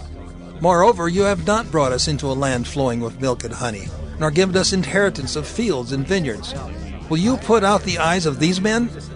We will not come up. And Moses was very angry, and said to the Lord, Do not respect their offering. I have not taken one donkey from them, and I have not harmed one of them. And Moses said to Korah, Be present, you and all your company, before the Lord, you and they and Aaron, tomorrow. And let every one of you take his censer and put incense on it. And every one of you bring before the Lord his censer, 250 censers, you also, and Aaron, each his censer. So every man took his censer and put fire in them, and laid incense on them, and stood at the entrance of the tent of meeting with Moses and Aaron. Then Korah assembled all the congregation against them at the entrance of the tent of meeting. And the glory of the Lord appeared to all the congregation. And the Lord spoke to Moses and to Aaron, saying, Separate yourselves from among this congregation, that I may consume them in a moment. And they fell on their faces and said, O God, the God of the spirits of all flesh, shall one man sin, and will you be angry with all the congregation? And the Lord spoke to Moses, saying, Say to the congregation, Get away from the dwelling of Korah, Dathan, and Abiram.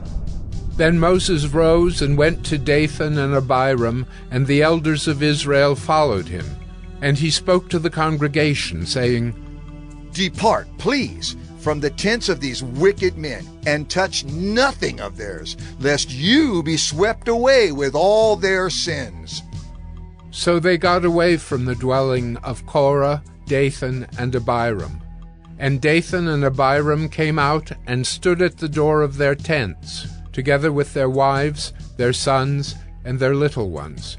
And Moses said, Hereby you shall know that the Lord has sent me to do all these works, and that it has not been of my own accord.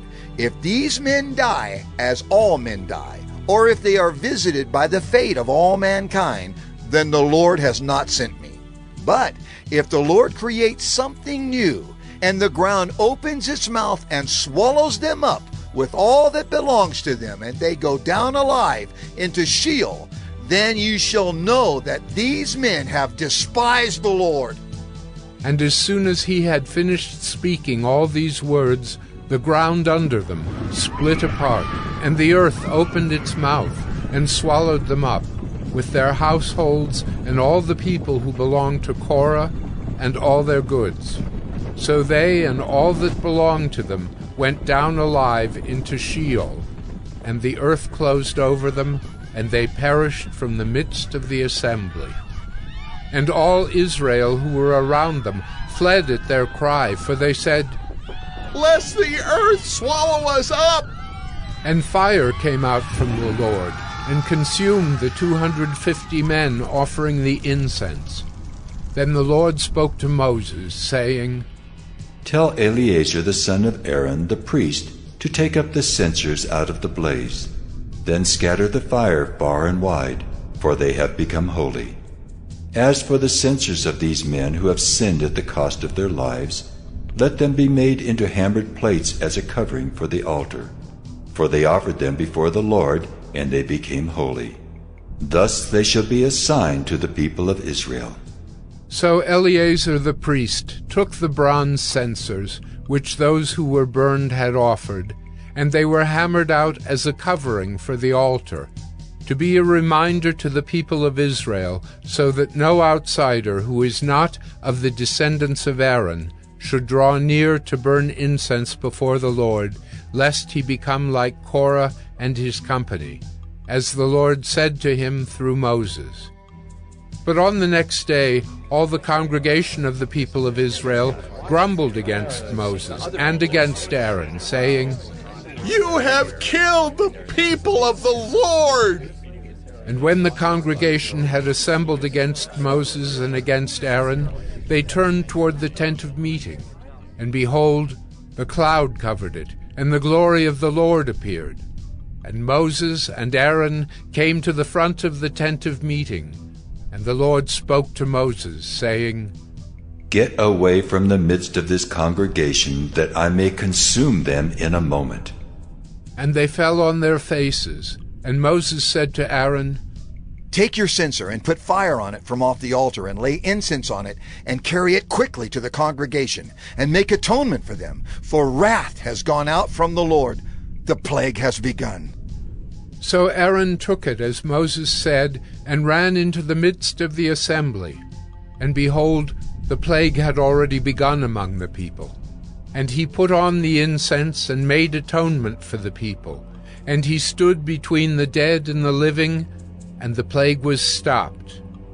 Now those who died in the plague were 14,700, besides those who died in the affair of Korah. And Aaron returned to Moses at the entrance of the tent of meeting when the plague was stopped. Numbers 17. The Lord spoke to Moses, saying, Speak to the people of Israel, and get from them staffs, one for each father's house, from all their chiefs according to their fathers' houses, 12 staffs. Write each man's name on his staff, and write Aaron's name on the staff of Levi. For there shall be one staff for the head of each father's house. Then you shall deposit them in the tent of meeting before the testimony where I meet with you. And the staff of the man whom I choose shall sprout. Thus I will make to cease from me the grumblings of the people of Israel, which they grumble against you.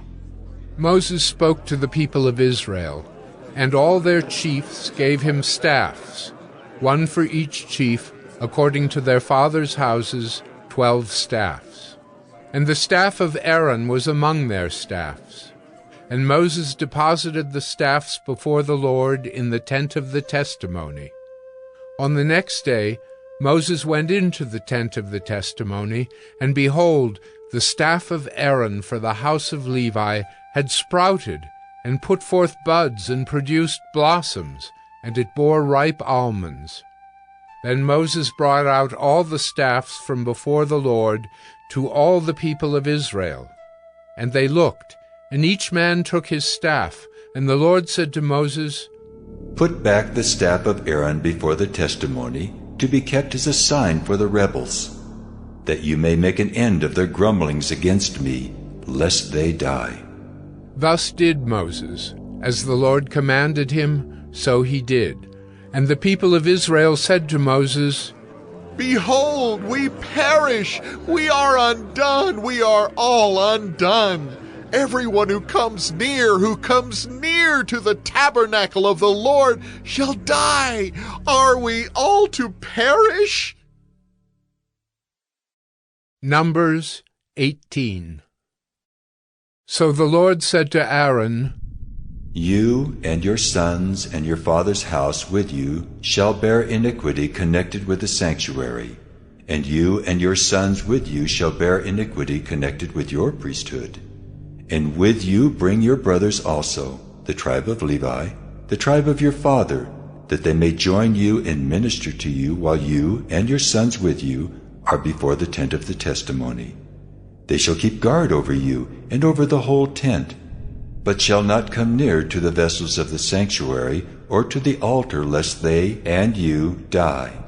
They shall join you and keep guard over the tent of meeting for all the service of the tent, and no outsider shall come near you.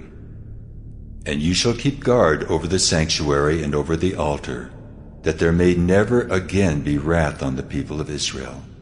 And behold, I have taken your brothers the Levites from among the people of Israel. They are a gift to you, given to the Lord, to do the service of the tent of meeting. And you and your sons with you shall guard your priesthood for all that concerns the altar and that is within the veil. And you shall serve. I give your priesthood as a gift, and any outsider who comes near shall be put to death. Then the Lord spoke to Aaron, Behold, I have given you charge of the contributions made to me, all the consecrated things of the people of Israel. I have given them to you as a portion, and to your sons as a perpetual due. They shall be yours of the most holy things, reserved from the fire, every offering of theirs, every grain offering of theirs, and every sin offering of theirs, and every guilt offering of theirs which they render to me shall be most holy to you and to your sons. In a most holy place shall you eat it. Every male may eat it. It is holy to you. This also is yours, the contribution of their gift, all the wave offerings of the people of Israel. I have given them to you, and to your sons and daughters with you, as a perpetual due. Everyone who is clean in your house may eat it. All the best of the oil, and all the best of the wine and of the grain, the firstfruits of what they give to the Lord, I give to you. The first ripe fruits of all that is in their land which they bring to the Lord shall be yours. Everyone who is clean in your house may eat it. Every devoted thing in Israel shall be yours.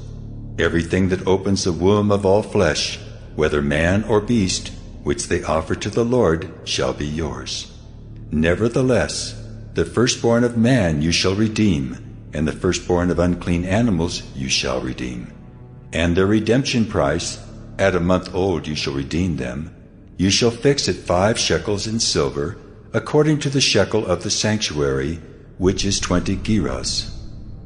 But the firstborn of a cow, or the firstborn of a sheep, or the firstborn of a goat you shall not redeem. They are holy. You shall sprinkle their blood on the altar, and shall burn their fat as a food offering, with a pleasing aroma to the Lord.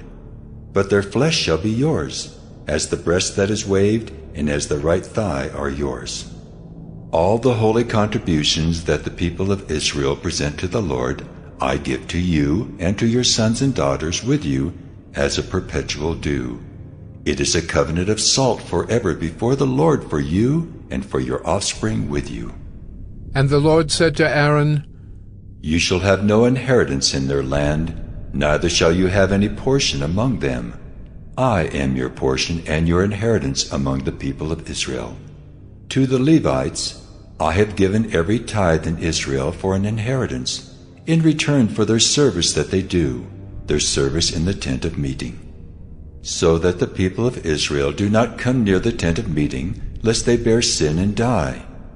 But the Levites shall do the service of the tent of meeting, and they shall bear their iniquity. It shall be a perpetual statute throughout your generations, and among the people of Israel they shall have no inheritance. For the tithe of the people of Israel, which they present as a contribution to the Lord, I have given to the Levites for an inheritance. Therefore I have said of them, that they shall have no inheritance among the people of Israel. And the Lord spoke to Moses, saying, Moreover, you shall speak and say to the Levites, When you take from the people of Israel the tithe that I have given you from them for your inheritance, then you shall present a contribution from it to the Lord, a tithe of the tithe. And your contribution shall be counted to you as though it were the grain of the threshing floor, and as the fullness of the winepress. So you shall also present a contribution to the Lord from all your tithes, which you receive from the people of Israel. And from it you shall give the Lord's contribution to Aaron the priest.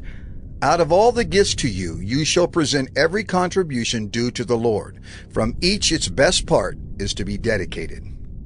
Therefore you shall say to them, When you have offered from it the best of it, then the rest shall be counted to the Levites as produce of the threshing floor, and as produce of the winepress, and you may eat it in any place, you and your households, for it is your reward in return for your service in the tent of meeting. And you shall bear no sin by reason of it, when you have contributed the best of it. But you shall not profane the holy things of the people of Israel, lest you die. Numbers 19. Now the Lord spoke to Moses and to Aaron, saying, This is the statute of the law that the Lord has commanded. Tell the people of Israel to bring you a red heifer, without defect, in which there is no blemish, and on which a yoke has never come. And you shall give it to Eleazar the priest, and it shall be taken outside the camp and slaughtered before him. And Eleazar the priest shall take some of its blood with his finger, and sprinkle some of its blood toward the front of the tent of meeting 7 times. And the heifer shall be burned in his sight. Its skin, its flesh, and its blood, with its dung shall be burned. And the priest shall take cedar wood and hyssop and scarlet yarn, and throw them into the fire, burning the heifer. Then the priest shall wash his clothes and bathe his body in water, and afterward he may come into the camp.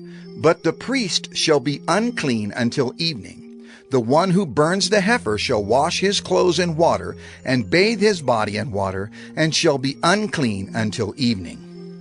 And a man who is clean shall gather up the ashes of the heifer, and deposit them outside the camp in a clean place, and they shall be kept for the water for impurity for the congregation of the people of Israel. It is a sin offering. And the one who gathers the ashes of the heifer shall wash his clothes and be unclean until evening, and this shall be a perpetual statute for the people of Israel, and for the stranger who sojourns among them. Whoever touches the dead body of any person shall be unclean 7 days. He shall cleanse himself with the water on the 3rd day and on the 7th day, and so be clean. But if he does not cleanse himself on the 3rd day and on the 7th day, he will not become clean. Whoever touches a dead person, the body of anyone who has died, and does not cleanse himself, defiles the tabernacle of the Lord, and that person shall be cut off from Israel. because the water for impurity was not thrown on him, he shall be unclean. His uncleanness is still on him. This is the law when someone dies in a tent. Everyone who comes into the tent and everyone who is in the tent shall be unclean 7 days, and every open vessel that has no cover fastened on it is unclean. Whoever in the open field touches someone who was killed with a sword, or who died naturally, or touches a human bone or a grave, shall be unclean 7 days. For the unclean they shall take some ashes of the burnt sin offering, and fresh water shall be added in a vessel. Then a clean person shall take hyssop and dip it in the water and sprinkle it on the tent and on all the furnishings and on the persons who were there and on whoever touched the bone or the slain or the dead or the grave. And the clean person shall sprinkle it on the unclean on the 3rd day and on the 7th day. Thus on the 7th day he shall cleanse him, and he shall wash his clothes and bathe himself in water, and at evening he shall be clean. If the man who is unclean does not cleanse himself, that person shall be cut off from the midst of the assembly, since he has defiled the sanctuary of the Lord. Because the water for impurity has not been thrown on him, he is unclean, and it shall be a statute forever for them. The one who sprinkles the water for impurity shall wash his clothes, and the one who touches the water for impurity shall be unclean until evening. And whatever the unclean person touches shall be unclean, and anyone who touches it shall be unclean until evening. Numbers 20. And the people of Israel, the whole congregation, came into the wilderness of Zin in the 1st month, and the people stayed in Kadesh. And Miriam died there and was buried there. Now there was no water for the congregation, and they assembled themselves together against Moses and against Aaron. And the people quarreled with Moses and said, "Would that we had perished when our brothers perished before the Lord! Why have you brought the assembly of the Lord into this wilderness? That we should die here, both we and our cattle?" And why have you made us come up out of Egypt to bring us to this evil place? It is no place for grain or figs or vines or pomegranates, and there is no water to drink. Then Moses and Aaron went from the presence of the assembly to the entrance of the tent of meeting and fell on their faces. And the glory of the Lord appeared to them. And the Lord spoke to Moses, saying, "Take the staff and assemble the congregation, you and Aaron your brother, and tell the rock before their eyes to yield its water. So you shall bring water out of the rock for them, and give drink to the congregation and their cattle." And Moses took the staff from before the Lord, as he commanded him. Then Moses and Aaron gathered the assembly together before the rock, and he said to them, "Hear now, you rebels, shall we bring water for you out of this rock?" And Moses lifted up his hand and struck the rock with his staff twice, and water came out abundantly, and the congregation drank, and their livestock. And the Lord said to Moses and Aaron, "Because you did not believe in me to uphold me as holy in the eyes of the people of Israel, therefore you shall not bring this assembly into the land that I have given them." These are the waters of Meribah, where the people of Israel quarreled with the Lord, and through them he showed himself holy. Moses sent messengers from Kadesh to the king of Edom. "Thus says your brother Israel, you know all the hardship that we have met, how our fathers went down to Egypt, and we lived in Egypt a long time. And the Egyptians dealt harshly with us and our fathers. And when we cried to the Lord, he heard our voice and sent an angel and brought us out of Egypt. And here we are in Kadesh, a city on the edge of your territory. Please let us pass through your land. We will not pass through field or vineyard or drink water from a well. We will go along the king's highway. We will not turn aside to the right hand or to the left until we have passed through your territory." But Edom said to him, "You shall not pass through, lest I come out with the sword against you." And the people of Israel said to him, We will go up by the highway, and if we drink of your water, I and my livestock, then I will pay for it. Let me only pass through on foot, nothing more." But he said, "You shall not pass through." And Edom came out against them with a large army and with a strong force. Thus Edom refused to give Israel passage through his territory. So Israel turned away from him. And they journeyed from Kadesh, and the people of Israel, the whole congregation, came to Mount Hor. And the Lord said to Moses and Aaron at Mount Hor, on the border of the land of Edom, "Let Aaron be gathered to his people, for he shall not enter the land that I have given to the people of Israel, because you rebelled against my command at the waters of Meribah. Take Aaron and Eleazar his son, and bring them up to Mount Hor, and strip Aaron of his garments, and put them on Eleazar his son, and Aaron shall be gathered to his people, and shall die there." Moses did as the Lord commanded, and they went up Mount Hor in the sight of all the congregation. And Moses stripped Aaron of his garments, and put them on Eleazar his son. And Aaron died there on the top of the mountain. Then Moses and Eleazar came down from the mountain, and when all the congregation saw that Aaron had perished, all the house of Israel wept for Aaron 30 days. Numbers 21. When the Canaanite, the king of Arad, who lived in the Negeb, heard that Israel was coming by the way of Atharim, he fought against Israel, and took some of them captive. And Israel vowed a vow to the Lord, and said, "If you will indeed give this people into my hand, then I will devote their cities to destruction."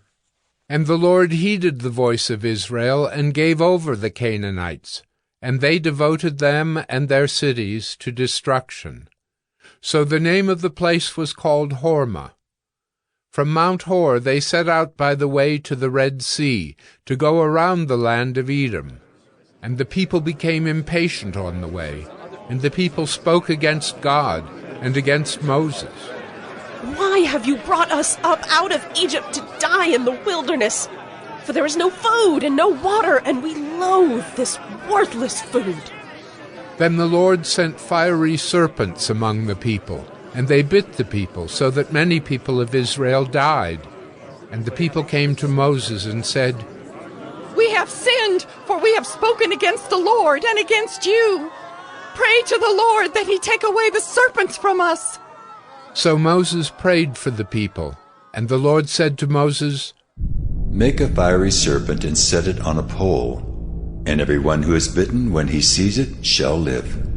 So Moses made a bronze serpent and set it on a pole, and if a serpent bit anyone, he would look at the bronze serpent and live. And the people of Israel set out and camped in Oboth. And they set out from Oboth and camped at Abarim in the wilderness that is opposite Moab toward the sunrise. From there they set out and camped in the valley of Zered. From there they set out and camped on the other side of the Arnon, which is in the wilderness that extends from the border of the Amorites. For the Arnon is the border of Moab, between Moab and the Amorites. Therefore it is said in the book of the wars of the Lord, Waheb and Suphah, and the valleys of the Arnon, and the slope of the valleys that extends to the seat of Ar, and leans to the border of Moab. And from there they continued to Beer, that is the well of which the Lord said to Moses, "Gather the people together, so that I may give them water." Then Israel sang this song, "Spring up, O well, sing to it, the well that the princes made, that the nobles of the people dug, with the scepter and with their staffs." And from the wilderness they went on to Mattanah, and from Mattanah to Nahaliel, and from Nahaliel to Bamoth, and from Bamoth to the valley lying in the region of Moab, by the top of Pisgah that looks down on the desert. Then Israel sent messengers to Sihon, king of the Amorites, saying, "Let me pass through your land. We will not turn aside into field or vineyard. We will not drink the water of a well. We will go by the king's highway until we have passed through your territory." But Sihon would not allow Israel to pass through his territory. He gathered all his people together and went out against Israel to the wilderness and came to Jahaz and fought against Israel. And Israel defeated him with the edge of the sword and took possession of his land from the Arnon to the Jabbok, as far as to the Ammonites, for the border of the Ammonites was strong. And Israel took all these cities, and Israel settled in all the cities of the Amorites, in Heshbon and in all its villages. For Heshbon was the city of Sihon, the king of the Amorites, who had fought against the former king of Moab and taken all his land out of his hand as far as the Arnon. Therefore the ballad singers say, "Come to Heshbon, let it be built, let the city of Sihon be established. For fire came out from Heshbon, flame from the city of Sihon. It devoured Ar of Moab, and swallowed the heights of the Arnon. Woe to you, O Moab! You are undone, O people of Chemosh. He has made his sons fugitives, and his daughters captives to an Amorite king, Sihon. So we overthrew them. Heshbon, as far as Dibon, perished, and we laid waste as far as Nophah. Fire spread as far as Medeba." Thus Israel lived in the land of the Amorites.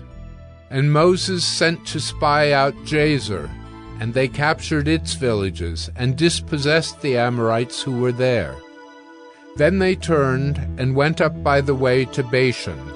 And Og the king of Bashan came out against them, he and all his people, to battle at Edrei. But the Lord said to Moses, "Do not fear him, for I have given him into your hand, and all his people and his land. And you shall do to him as you did to Sihon king of the Amorites, who lived at Heshbon." So they defeated him and his sons and all his people, until he had no survivor left, and they possessed his land. Numbers 22. Then the people of Israel set out and camped in the plains of Moab, beyond the Jordan at Jericho. And Balak, the son of Zippor, saw all that Israel had done to the Amorites. And Moab was in great dread of the people, because they were many. Moab was overcome with fear of the people of Israel. And Moab said to the elders of Midian, "This horde will now lick up all that is around us, as the ox licks up the grass of the field." So Balak, the son of Zippor, who was king of Moab at that time, sent messengers to Balaam, the son of Beor, at Pethor, which is near the river in the land of the people of Ammon, to call him, saying, "Behold, a people has come out of Egypt.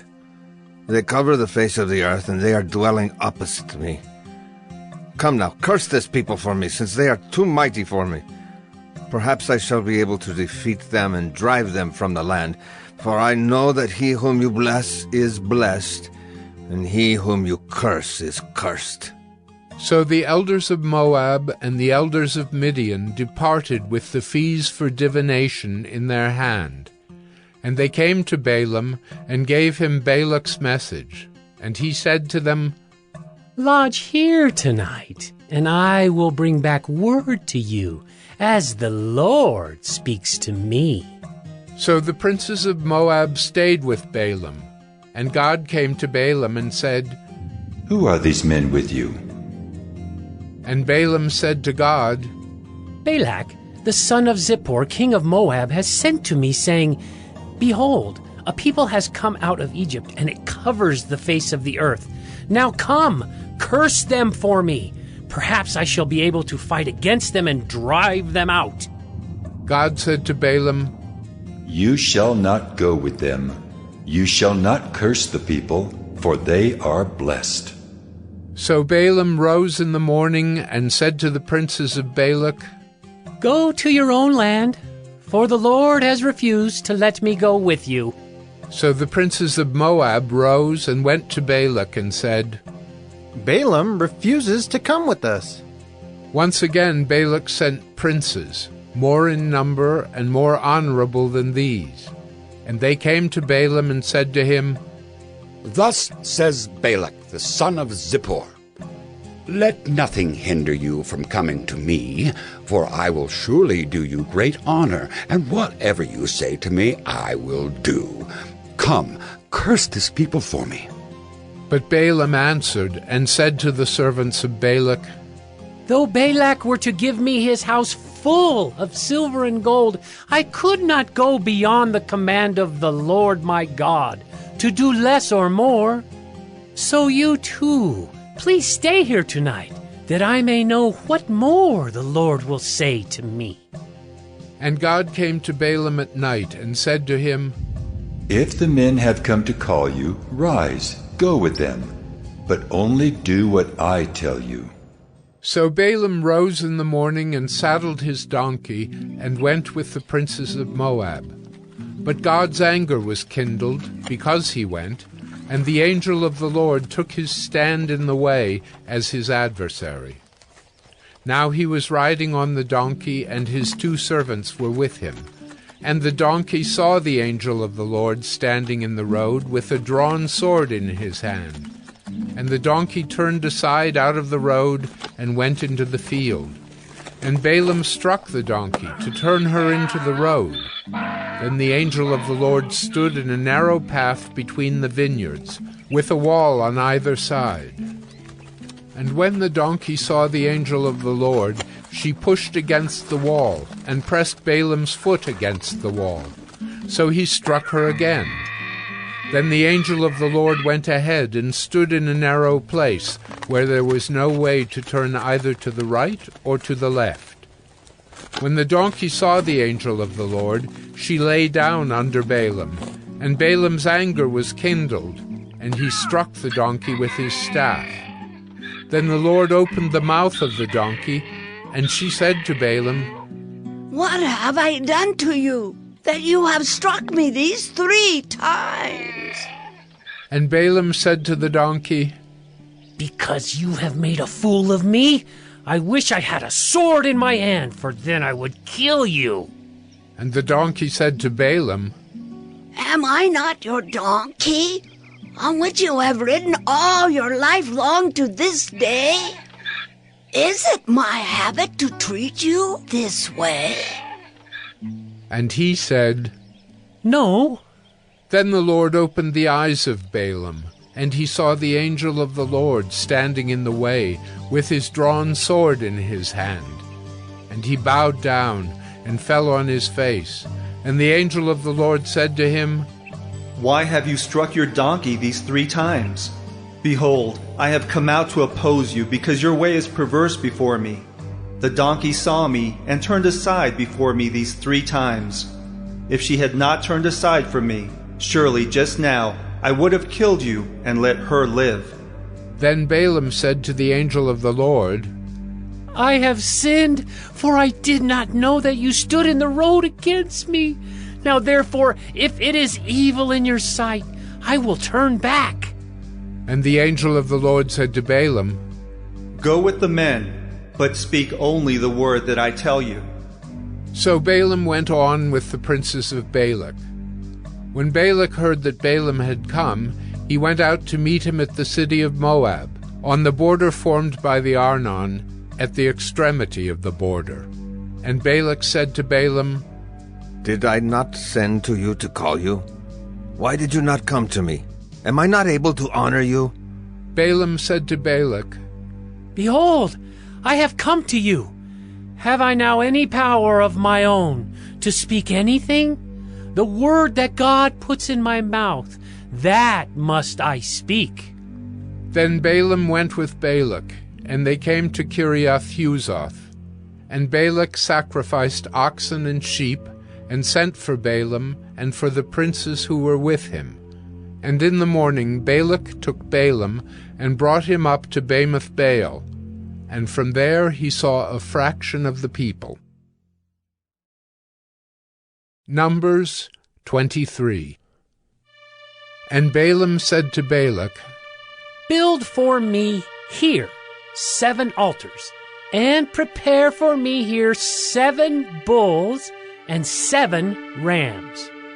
Balak did as Balaam had said, and Balak and Balaam offered on each altar a bull and a ram. And Balaam said to Balak, Stand beside your burnt offering, and I will go.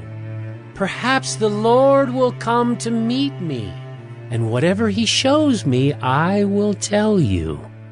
And he went to a bare height, and God met Balaam. And Balaam said to him, I have arranged the 7 altars, and I have offered on each altar a bull and a ram. And the Lord put a word in Balaam's mouth, and said, Return to Balak, and thus you shall speak. And he returned to him, and behold, he and all the princes of Moab were standing beside his burnt offering. And Balaam took up his discourse and said, From Aram Balak has brought me, the king of Moab, from the eastern mountains. Come, curse Jacob for me, and come, denounce Israel. How can I curse whom God has not cursed?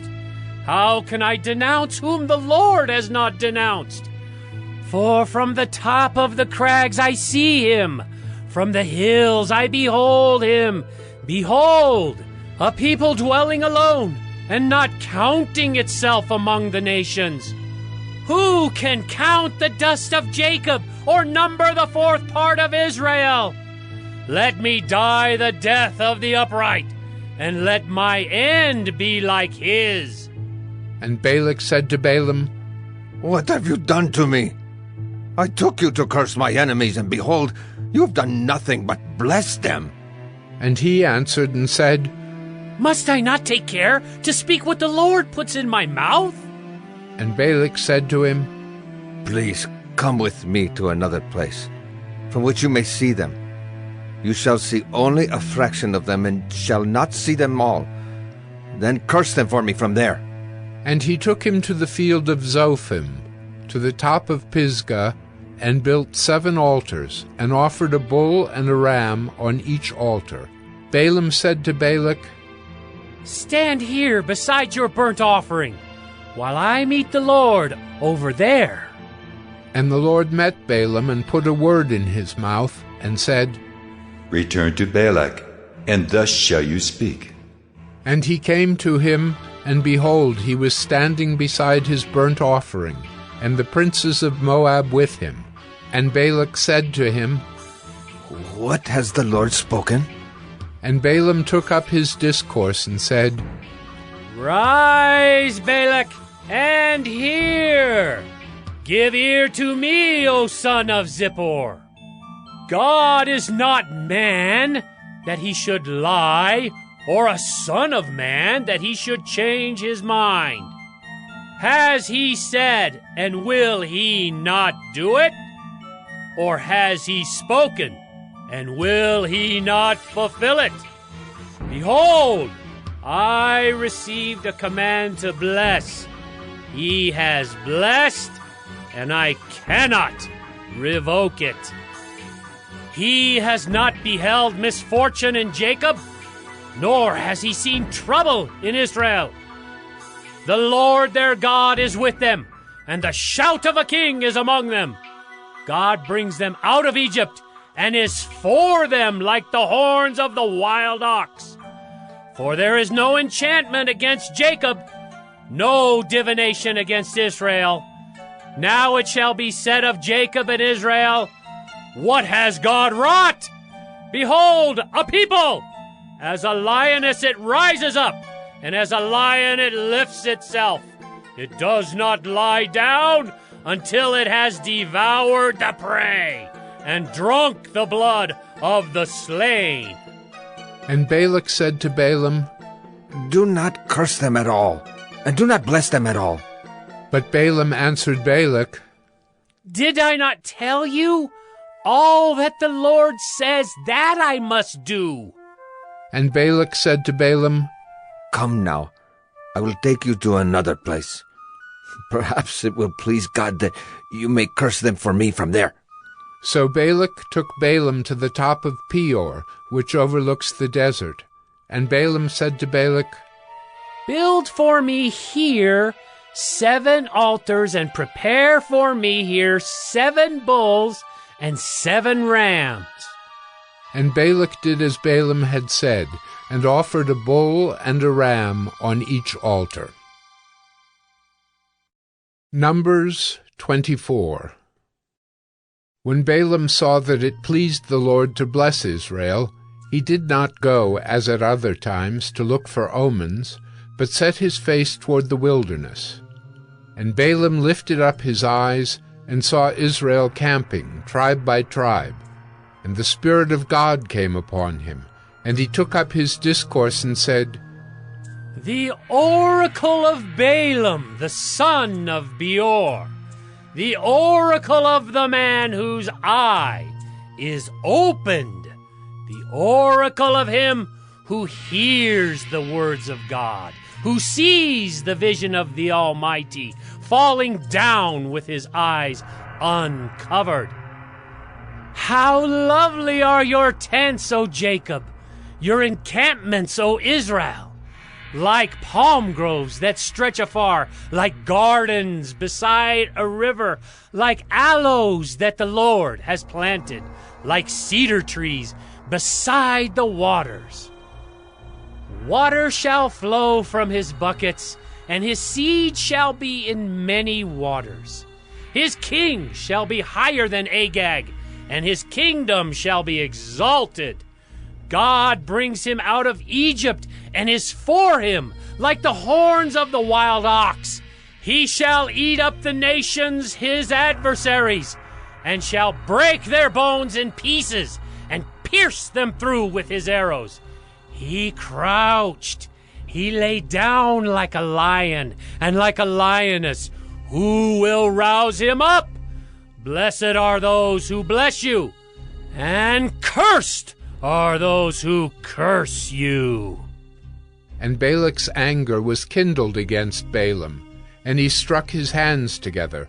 And Balak said to Balaam, I called you to curse my enemies, and behold, you have blessed them these 3 times. Therefore, now flee to your own place. I said, I will certainly honor you, but the Lord has held you back from honor. And Balaam said to Balak, Did I not tell your messengers whom you sent to me? If Balak should give me his house full of silver and gold, I would not be able to go beyond the word of the Lord, to do either good or bad of my own will. What the Lord speaks, that will I speak. And now, behold, I am going to my people. Come, I will let you know what this people will do to your people in the latter days. And he took up his discourse and said, The oracle of Balaam, the son of Beor, the oracle of the man whose eye is opened, the oracle of him who hears the words of God, and knows the knowledge of the Most High, who sees the vision of the Almighty falling down with his eyes uncovered. I see him, but not now. I behold him, but not near. A star shall come out of Jacob, and a scepter shall rise out of Israel. It shall crush the forehead of Moab, and break down all the sons of Sheth. Edom shall be dispossessed, Seir also. His enemies shall be dispossessed. Israel is doing valiantly, and one from Jacob shall exercise dominion and destroy the survivors of cities. Then he looked on Amalek, and took up his discourse and said, Amalek was the first among the nations, but its end is utter destruction. And he looked on the Kenite, and took up his discourse and said, Enduring is your dwelling place, and your nest is set in the rock. Nevertheless, Cain shall be burned when Asher takes you away captive. And he took up his discourse and said, Alas, who shall live when God does this? But ships shall come from Kittim, and shall afflict Asher and Eber, and he too shall come to utter destruction. Then Balaam rose and went back to his place, and Balak also went his way. Numbers 25. While Israel lived in Shittim, the people began to whore with the daughters of Moab. These invited the people to the sacrifices of their gods, and the people ate and bowed down to their gods. So Israel yoked himself to Baal of Peor. And the anger of the Lord was kindled against Israel. And the Lord said to Moses, Take all the chiefs of the people, and hang them in the sun before the Lord, that the fierce anger of the Lord may turn away from Israel. And Moses said to the judges of Israel, Each of you kill those of his men who have yoked themselves to Baal of Peor. And behold, one of the people of Israel came and brought a Midianite woman to his family, in the sight of Moses and in the sight of the whole congregation of the people of Israel, while they were weeping in the entrance of the tent of meeting. When Phinehas, the son of Eleazar, son of Aaron the priest, saw it, he rose and left the congregation and took a spear in his hand, and went after the man of Israel into the chamber and pierced both of them, the man of Israel and the woman, through her belly. Thus the plague on the people of Israel was stopped.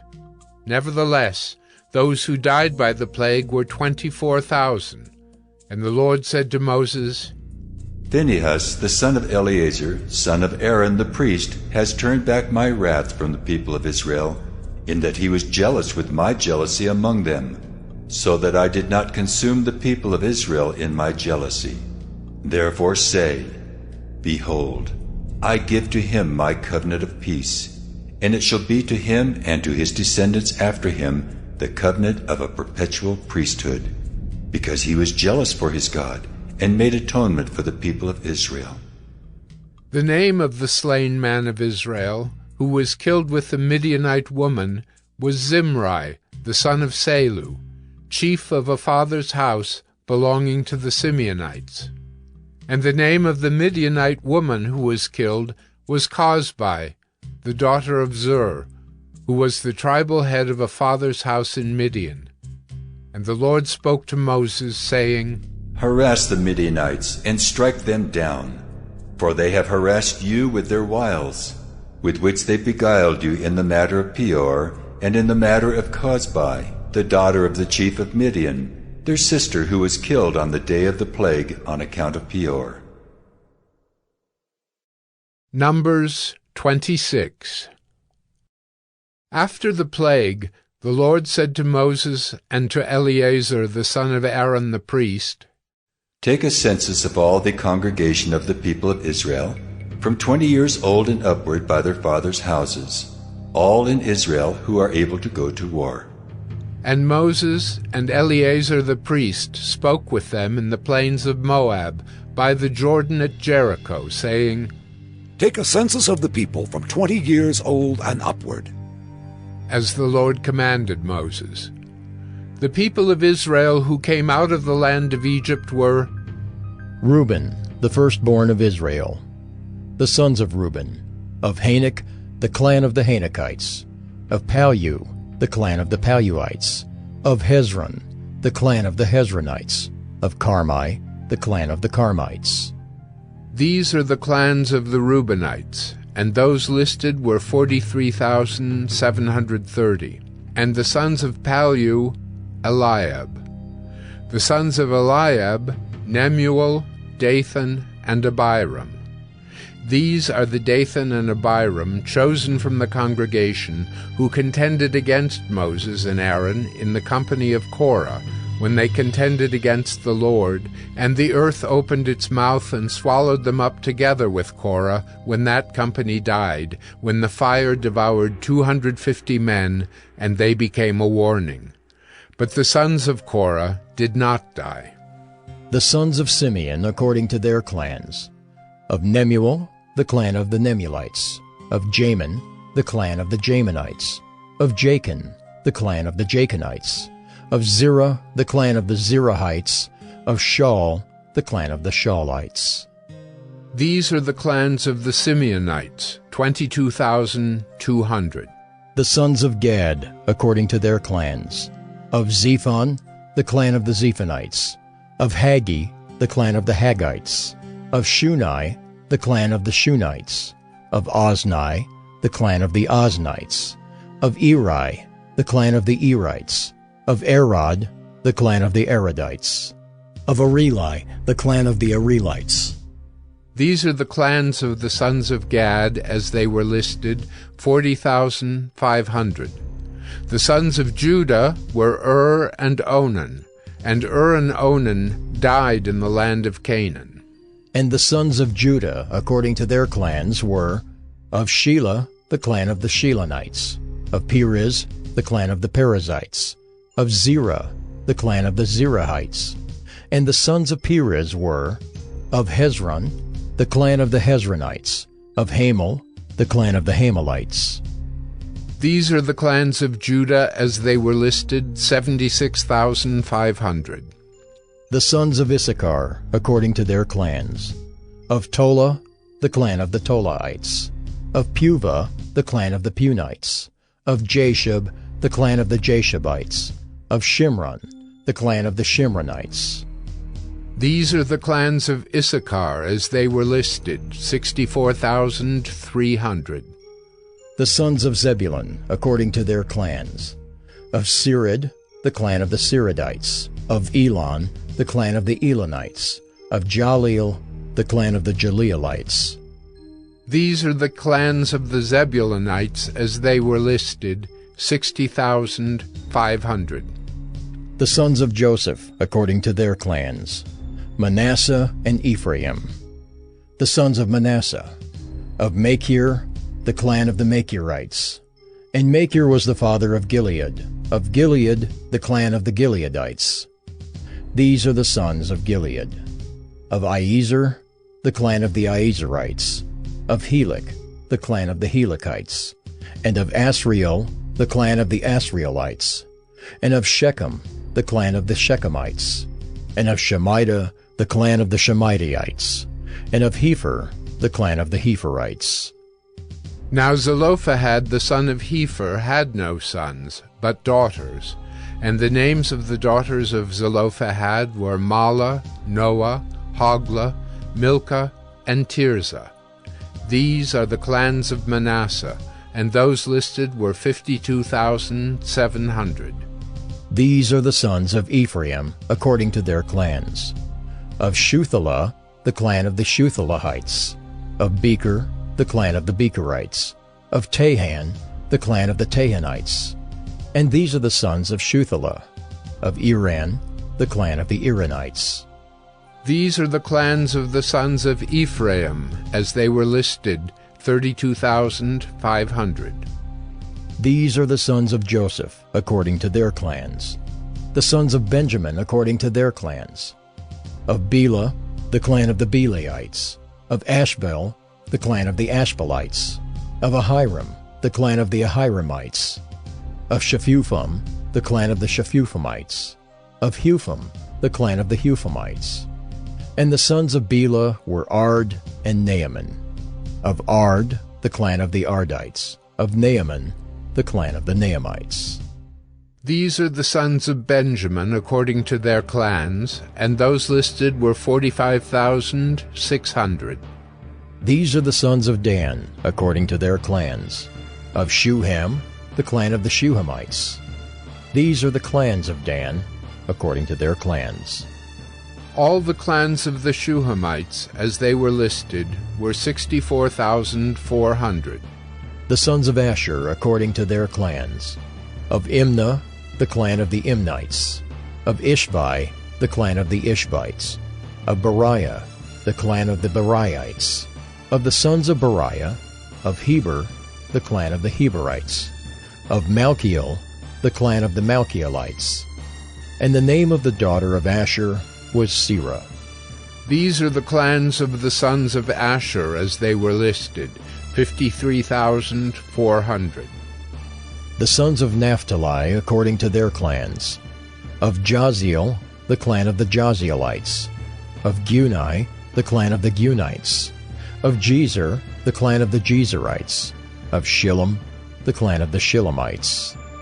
These are the clans of Naphtali according to their clans, and those listed were 45,400.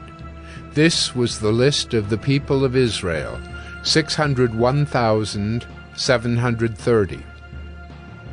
The Lord spoke to Moses, saying, Among these the land shall be divided for inheritance according to the number of names. To a large tribe you shall give a large inheritance, and to a small tribe you shall give a small inheritance. Every tribe shall be given its inheritance in proportion to its list. But the land shall be divided by lot. According to the names of the tribes of their fathers they shall inherit. Their inheritance shall be divided according to lot between the larger and the smaller. This was the list of the Levites according to their clans. Of Gershon, the clan of the Gershonites. Of Kohath, the clan of the Kohathites. Of Merari, the clan of the Merarites. These are the clans of Levi. The clan of the Libnites, the clan of the Hebronites, the clan of the Mahlites, the clan of the Mushites, the clan of the Korahites. And Kohath was the father of Amram. The name of Amram's wife was Jochebed, the daughter of Levi, who was born to Levi in Egypt. And she bore to Amram Aaron and Moses and Miriam their sister. And to Aaron were born Nadab, Abihu, Eleazar, and Ithamar. But Nadab and Abihu died when they offered unauthorized fire before the Lord. And those listed were 23,000, every male from a month old and upward. For they were not listed among the people of Israel, because there was no inheritance given to them among the people of Israel. These were those listed by Moses and Eleazar the priest, who listed the people of Israel in the plains of Moab by the Jordan at Jericho. But among these there was not one of those listed by Moses and Aaron the priest, who had listed the people of Israel in the wilderness of Sinai. For the Lord had said of them, They shall die in the wilderness. Not one of them was left, except Caleb the son of Jephunneh, and Joshua the son of Nun. Numbers 27. Then drew near the daughters of Zelophehad, the son of Hepher, son of Gilead, son of Machir, son of Manasseh, from the clans of Manasseh the son of Joseph. The names of his daughters were Mahlah, Noah, Hoglah, Milcah, and Tirzah. And they stood before Moses and before Eleazar the priest, and before the chiefs and all the congregation, at the entrance of the tent of meeting, saying, Our father died in the wilderness. He was not among the company of those who gathered themselves together against the Lord in the company of Korah, but died for his own sin. And he had no sons. Why should the name of our father be taken away from his clan because he had no son? Give to us a possession among our father's brothers. Moses brought their case before the Lord, and the Lord said to Moses, The daughters of Zelophehad are right. You shall give them possession of an inheritance among their father's brothers, and transfer the inheritance of their father to them. And you shall speak to the people of Israel, saying, If a man dies and has no son, then you shall transfer his inheritance to his daughter. And if he has no daughter, then you shall give his inheritance to his brothers. And if he has no brothers, then you shall give his inheritance to his father's brothers. And if his father has no brothers, then you shall give his inheritance to the nearest kinsman of his clan, and he shall possess it. And it shall be for the people of Israel a statute and rule, as the Lord commanded Moses. The Lord said to Moses, Go up into this mountain of Abarim, and see the land that I have given to the people of Israel. When you have seen it, you also shall be gathered to your people as your brother Aaron was, because you rebelled against my word in the wilderness of Zin when the congregation quarreled, failing to uphold me as holy at the waters before their eyes. These are the waters of Meribah of Kadesh in the wilderness of Zin. Moses spoke to the Lord, saying, Let the Lord, the God of the spirits of all flesh, appoint a man over the congregation, who shall go out before them and come in before them, who shall lead them out and bring them in, that the congregation of the Lord may not be as sheep that have no shepherd. So the Lord said to Moses, Take Joshua the son of Nun, a man in whom is the Spirit, and lay your hand on him. Make him stand before Eleazar the priest and all the congregation, and you shall commission him in their sight. You shall invest him with some of your authority, that all the congregation of the people of Israel may obey. And he shall stand before Eleazar the priest, who shall inquire for him by the judgment of the Urim before the Lord. At his word they shall go out, and at his word they shall come in, both he and all the people of Israel with him, the whole congregation. And Moses did as the Lord commanded him. He took Joshua and made him stand before Eleazar the priest and the whole congregation. And he laid his hands on him and commissioned him as the Lord directed through Moses. Numbers 28. The Lord spoke to Moses, saying, Command the people of Israel and say to them, My offering, my food for my food offerings, my pleasing aroma, you shall be careful to offer to me at its appointed time. And you shall say to them, This is the food offering that you shall offer to the Lord, 2 male lambs a year old without blemish, day by day as a regular offering. The one lamb you shall offer in the morning, and the other lamb you shall offer at twilight. Also 1/10 of an ephah of fine flour for a grain offering, mixed with 1/4 of a hin of beaten oil. It is a regular burnt offering, which was ordained at Mount Sinai for a pleasing aroma, a food offering to the Lord. Its drink offering shall be 1/4 of a hin for each lamb. In the holy place you shall pour out a drink offering of strong drink to the Lord. The other lamb you shall offer at twilight, like the grain offering of the morning, and like its drink offering you shall offer it as a food offering, with a pleasing aroma to the Lord. On the Sabbath day 2 male lambs a year old without blemish, and 2/10 of an ephah of fine flour for a grain offering mixed with oil, and its drink offering. This is the burnt offering of every Sabbath, besides the regular burnt offering and its drink offering.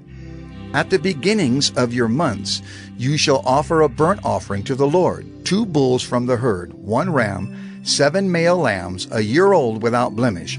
Also 3/10 of an ephah of fine flour for a grain offering, mixed with oil, for each bull, and 2/10 of fine flour for a grain offering, mixed with oil, for the 1 ram, and 1/10 of fine flour mixed with oil as a grain offering for every lamb, for a burnt offering, with a pleasing aroma, a food offering to the Lord. Their drink offerings shall be 1/2 a hin of wine for a bull, 1/3 of a hin for a ram, and 1/4 of a hin for a lamb. This is the burnt offering of each month throughout the months of the year. Also 1 male goat for a sin offering to the Lord. It shall be offered besides the regular burnt offering and its drink offering. On the 14th day of the first month is the Lord's Passover, and on the 15th day of this month is a feast. 7 days shall unleavened bread be eaten. On the first day there shall be a holy convocation. You shall not do any ordinary work, but offer a food offering, a burnt offering to the Lord, 2 bulls from the herd, 1 ram, and 7 male lambs a year old. See that they are without blemish. Also their grain offering of fine flour mixed with oil, 3/10 of an ephah shall you offer for a bull, and 2/10 for a ram. 1/10 shall you offer for each of the 7 lambs. Also 1 male goat for a sin offering, to make atonement for you. You shall offer these besides the burnt offering of the morning, which is for a regular burnt offering. In the same way you shall offer daily for 7 days the food of a food offering with a pleasing aroma to the Lord. It shall be offered besides the regular burnt offering and its drink offering. And on the 7th day you shall have a holy convocation. You shall not do any ordinary work. On the day of the first fruits, when you offer a grain offering of new grain to the Lord at your feast of weeks, you shall have a holy convocation. You shall not do any ordinary work, but offer a burnt offering with a pleasing aroma to the Lord. 2 bulls from the herd, 1 ram, 7 male lambs a year old, also their grain offering of fine flour mixed with oil. 3/10 of an ephah for each bull, 2/10 for 1 ram, 1/10 for each of the 7 lambs, with 1 male goat to make atonement for you. Besides the regular burnt offering and its grain offering, you shall offer them and their drink offering. See that they are without blemish. Numbers 29. On the first day of the 7th month you shall have a holy convocation. You shall not do any ordinary work. It is a day for you to blow the trumpets, and you shall offer a burnt offering for a pleasing aroma to the Lord. 1 bull from the herd, 1 ram, 7 male lambs a year old without blemish. Also their grain offering of fine flour mixed with oil, 3/10 of an ephah for the bull, 2/10 for the ram, and 1/10 for each of the 7 lambs, with 1 male goat for a sin offering to make atonement for you. Besides the burnt offering of the new moon and its grain offering, and the regular burnt offering and its grain offering and their drink offering, according to the rule for them, for a pleasing aroma, a food offering to the Lord. On the 10th day of this 7th month you shall have a holy convocation, and afflict yourselves. You shall do no work, but you shall offer a burnt offering to the Lord, a pleasing aroma, 1 bull from the herd, 1 ram, 7 male lambs a year old. See that they are without blemish, and their grain offering shall be of fine flour mixed with oil, 3/10 of an ephah for the bull, 2/10 for the 1 ram, 1/10 for each of the 7 lambs, also 1 male goat for a sin offering. Besides the sin offering of atonement, and the regular burnt offering, and its grain offering, and their drink offerings. On the 15th day of the 7th month you shall have a holy convocation. You shall not do any ordinary work, and you shall keep a feast to the Lord 7 days. And you shall offer a burnt offering, a food offering, with a pleasing aroma to the Lord. 13 bulls from the herd, 2 rams, 14 male lambs a year old. They shall be without blemish, and their grain offering of fine flour mixed with oil, 3/10 of an ephah for each of the 13 bulls, 2/10 for each of the 2 rams, and 1/10 for each of the 14 lambs. Also 1 male goat for a sin offering, besides the regular burnt offering, its grain offering, and its drink offering. On the 2nd day 12 bulls from the herd, 2 rams, 14 male lambs a year old without blemish, with the grain offering and the drink offerings for the bulls, for the rams, and for the lambs, in the prescribed quantities. Also 1 male goat for a sin offering, besides the regular burnt offering, and its grain offering, and their drink offerings. On the 3rd day 11 bulls, 2 rams, 14 male lambs a year old without blemish, with the grain offering and the drink offerings for the bulls, for the rams, and for the lambs, in the prescribed quantities. Also 1 male goat for a sin offering, besides the regular burnt offering, and its grain offering, and its drink offering. On the 4th day 10 bulls, 2 rams, 14 male lambs a year old without blemish, with the grain offering and the drink offerings for the bulls, for the rams, and for the lambs, in the prescribed quantities. Also 1 male goat for a sin offering, besides the regular burnt offering, its grain offering, and its drink offering.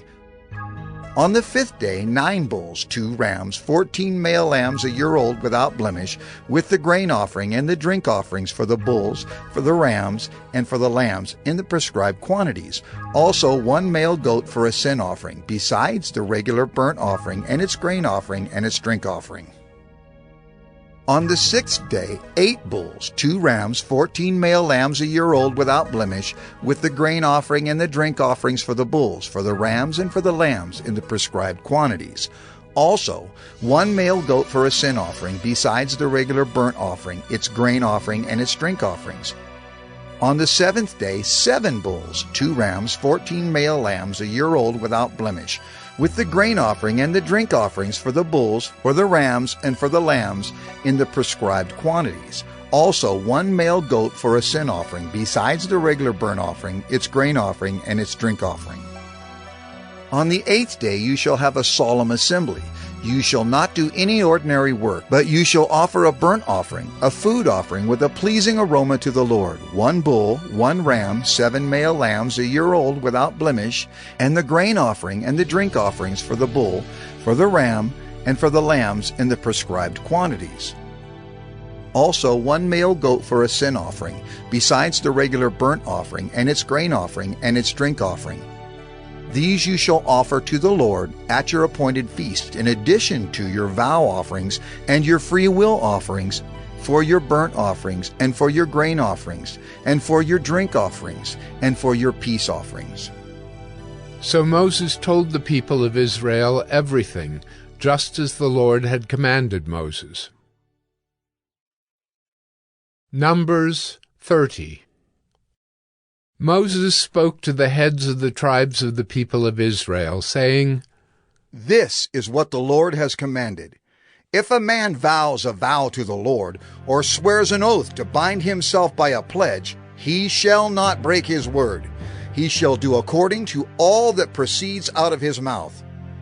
If a woman vows a vow to the Lord, and binds herself by a pledge while within her father's house in her youth, and her father hears of her vow and of her pledge by which she has bound herself, and says nothing to her, then all her vows shall stand, and every pledge by which she has bound herself shall stand.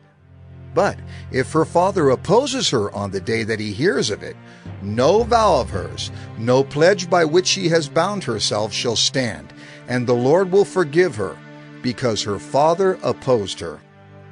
If she marries a husband while under her vows, or any thoughtless utterance of her lips by which she has bound herself, and her husband hears of it and says nothing to her on the day that he hears, then her vows shall stand, and her pledges by which she has bound herself shall stand. But if on the day that her husband comes to hear of it, he opposes her, then he makes void her vow that was on her, and the thoughtless utterance of her lips by which she bound herself, and the Lord will forgive her. But any vow of a widow or of a divorced woman, anything by which she has bound herself shall stand against her. And if she vowed in her husband's house, or bound herself by a pledge with an oath, and her husband heard of it and said nothing to her, and did not oppose her, then all her vows shall stand, and every pledge by which she bound herself shall stand. But if her husband makes them null and void on the day that he hears them, then whatever proceeds out of her lips concerning her vows, or concerning her pledge of herself, shall not stand. Her husband has made them void, and the Lord will forgive her. Any vow and any binding oath to afflict herself, her husband may establish, or her husband may make void. But if her husband says nothing to her from day to day, then he establishes all her vows, or all her pledges that are upon her. He has established them, because he said nothing to her on the day that he heard of them. But if he makes them null and void after he has heard of them, then he shall bear her iniquity. These are the statutes that the Lord commanded Moses about a man and his wife, and about a father and his daughter while she is in her youth within her father's house. Numbers 31. The Lord spoke to Moses, saying, Avenge the people of Israel on the Midianites. Afterward you shall be gathered to your people. So Moses spoke to the people, saying, Arm men from among you for the war, that they may go against Midian, to execute the Lord's vengeance on Midian. You shall send 1,000 from each of the tribes of Israel to the war. So there were provided out of the thousands of Israel 1,000 from each tribe, 12,000 armed for war. And Moses sent them to the war, 1,000 from each tribe, together with Phinehas, the son of Eleazar the priest, with the vessels of the sanctuary and the trumpets for the alarm in his hand. They warred against Midian, as the Lord commanded Moses, and killed every male. They killed the kings of Midian with the rest of their slain, Evi, Rechem, Zur, Hur, and Reba, the 5 kings of Midian. And they also killed Balaam the son of Beor with the sword. And the people of Israel took captive the women of Midian and their little ones, and they took as plunder all their cattle, their flocks, and all their goods. All their cities in the places where they lived, and all their encampments, they burned with fire, and took all the spoil and all the plunder, both of man and of beast. Then they brought the captives and the plunder and the spoil to Moses and to Eleazar the priest, and to the congregation of the people of Israel, at the camp on the plains of Moab by the Jordan at Jericho. Moses and Eleazar the priest and all the chiefs of the congregation went to meet them outside the camp. And Moses was angry with the officers of the army, the commanders of thousands and the commanders of hundreds, who had come from service in the war. Moses said to them, "Have you let all the women live? Behold, these, on Balaam's advice, caused the people of Israel to act treacherously against the Lord in the incident of Peor. And so the plague came among the congregation of the Lord. Now therefore, kill every male among the little ones, and kill every woman who has known man by lying with him. But all the young girls who have not known man by lying with him, keep alive for yourselves. Encamp outside the camp 7 days. Whoever of you has killed any person, and whoever has touched any slain, purify yourselves and your captives on the 3rd day and on the 7th day. You shall purify every garment, every article of skin, all work of goat's hair, and every article of wood." Then Eleazar the priest said to the men in the army who had gone to battle, "This is the statute of the law that the Lord has commanded Moses. Only the gold, the silver, the bronze, the iron, the tin, and the lead, everything that can stand the fire, you shall pass through the fire, and it shall be clean. Nevertheless, it shall also be purified with the water for impurity, and whatever cannot stand the fire, you shall pass through the water. You must wash your clothes on the 7th day, and you shall be clean, and afterward you may come into the camp." The Lord said to Moses, "Take the count of the plunder that was taken, both of man and of beast, you and Eleazar the priest, and the heads of the fathers' houses of the congregation, and divide the plunder into 2 parts between the warriors who went out to battle and all the congregation. And levy for the Lord a tribute from the men of war who went out to battle, 1 out of 500 of the people, and of the oxen, and of the donkeys, and of the flocks. Take it from their half, and give it to Eleazar the priest as a contribution to the Lord. And from the people of Israel's half, you shall take 1 drawn out of every 50 of the people, of the oxen, of the donkeys, and of the flocks of all the cattle, and give them to the Levites who keep guard over the tabernacle of the Lord." And Moses and Eleazar the priest did as the Lord commanded Moses. Now the plunder remaining of the spoil that the army took was 675,000 sheep, 72,000 cattle, 61,000 donkeys, and 32,000 persons in all, women who had not known man by lying with him. And the half, the portion of those who had gone out in the army, numbered 337,500 sheep.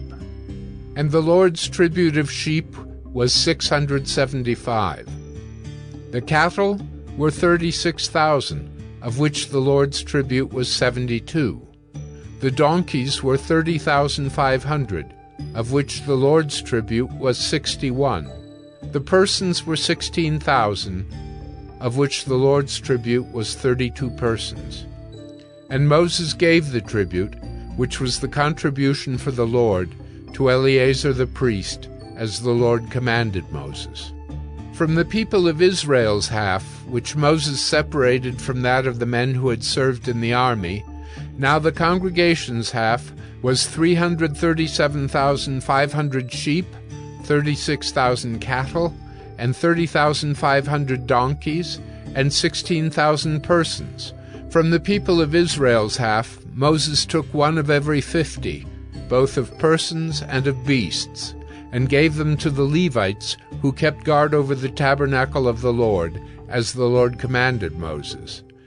Then the officers who were over the thousands of the army, the commanders of thousands and the commanders of hundreds, came near to Moses and said to Moses, Your servants have counted the men of war who are under our command, and there is not a man missing from us.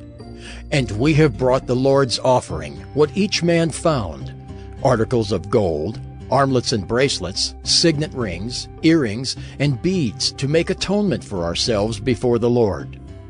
And Moses and Eleazar the priest received from them the gold, all crafted articles, and all the gold of the contribution that they presented to the Lord, from the commanders of thousands and the commanders of hundreds, was 16,750 shekels. The men in the army had each taken plunder for himself.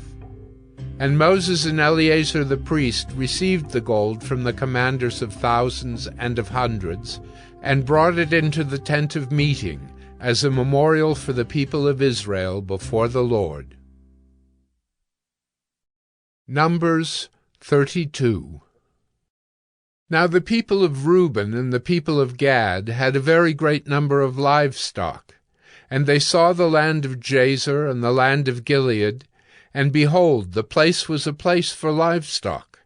So the people of Gad and the people of Reuben came and said to Moses and to Eleazar the priest and to the chiefs of the congregation, Adaroth, Dibon, Jazer, Nimrah, Heshbon, Elealeh, Sebam, Nebo, and Beon. The land that the Lord struck down before the congregation of Israel is a land for livestock, and your servants have livestock. And they said, If we have found favor in your sight, let this land be given to your servants for a possession. Do not take us across the Jordan.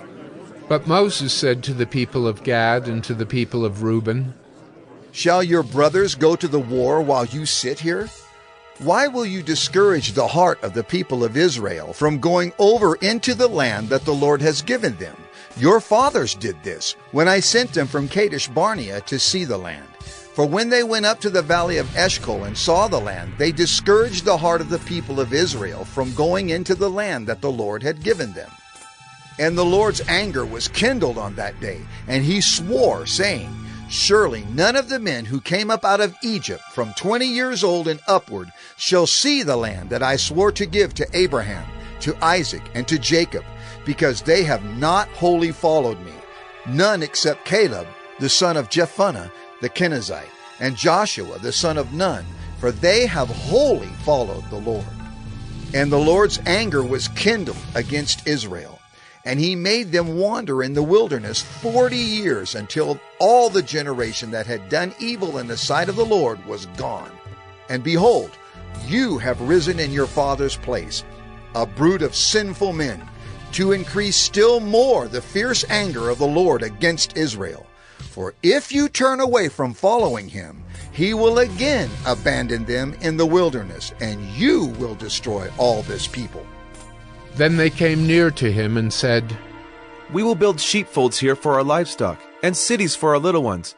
But we will take up arms, ready to go before the people of Israel, until we have brought them to their place. And our little ones shall live in the fortified cities, because of the inhabitants of the land. We will not return to our homes until each of the people of Israel has gained his inheritance. For we will not inherit with them on the other side of the Jordan and beyond, because our inheritance has come to us on this side of the Jordan, to the east.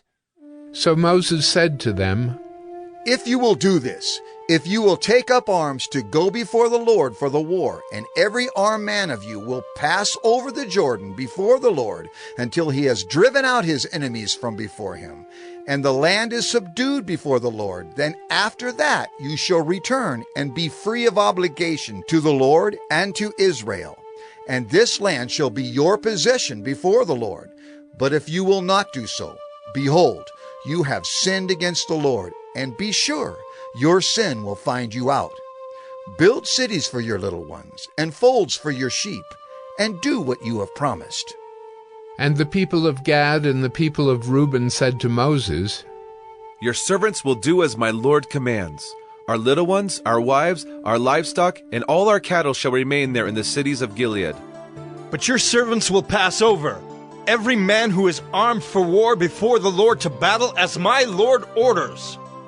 So Moses gave command concerning them to Eleazar the priest, and to Joshua the son of Nun, and to the heads of the fathers' houses of the tribes of the people of Israel. And Moses said to them, If the people of Gad and the people of Reuben, every man who is armed to battle before the Lord, will pass with you over the Jordan, and the land shall be subdued before you, then you shall give them the land of Gilead for a possession. However, if they will not pass over with you armed, they shall have possessions among you in the land of Canaan. And the people of Gad and the people of Reuben answered, What the Lord has said to your servants, we will do. We will pass over armed before the Lord into the land of Canaan, and the possession of our inheritance shall remain with us beyond the Jordan. And Moses gave to them, to the people of Gad and to the people of Reuben, and to the half-tribe of Manasseh, the son of Joseph, the kingdom of Sihon, king of the Amorites, and the kingdom of Og, king of Bashan, the land and its cities with their territories, the cities of the land throughout the country. And the people of Gad built Dibon, Ataroth, Aroer, Atroth-Shophan, Jazer, Jogbehah, Beth-Nimrah, and Beth-Haran, fortified cities and folds for sheep. And the people of Reuben built Heshbon, Elealeh, Kiriathaim, Nebo, and Baal-Meon. Their names were changed, and Sibmah. And they gave other names to the cities that they built. And the sons of Machir, the son of Manasseh, went to Gilead and captured it, and dispossessed the Amorites who were in it. And Moses gave Gilead to Machir, the son of Manasseh, and he settled in it. And Jair, the son of Manasseh, went and captured their villages, and called them Havoth-Jair. And Nobah went and captured Kenath and its villages, and called it Nobah, after his own name.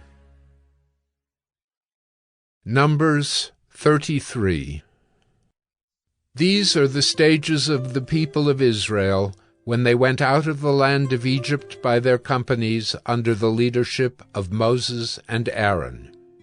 Moses wrote down their starting places, stage by command of the Lord, and these are their stages according to their starting places. They set out from Ramesses in the first month on the 15th day of the first month. On the day after the Passover, the people of Israel went out triumphantly in the sight of all the Egyptians, while the Egyptians were burying all their firstborn, whom the Lord had struck down among them. On their gods also the Lord executed judgments. So the people of Israel set out from Ramesses and camped at Succoth, and they set out from Succoth and camped at Etham, which is on the edge of the wilderness.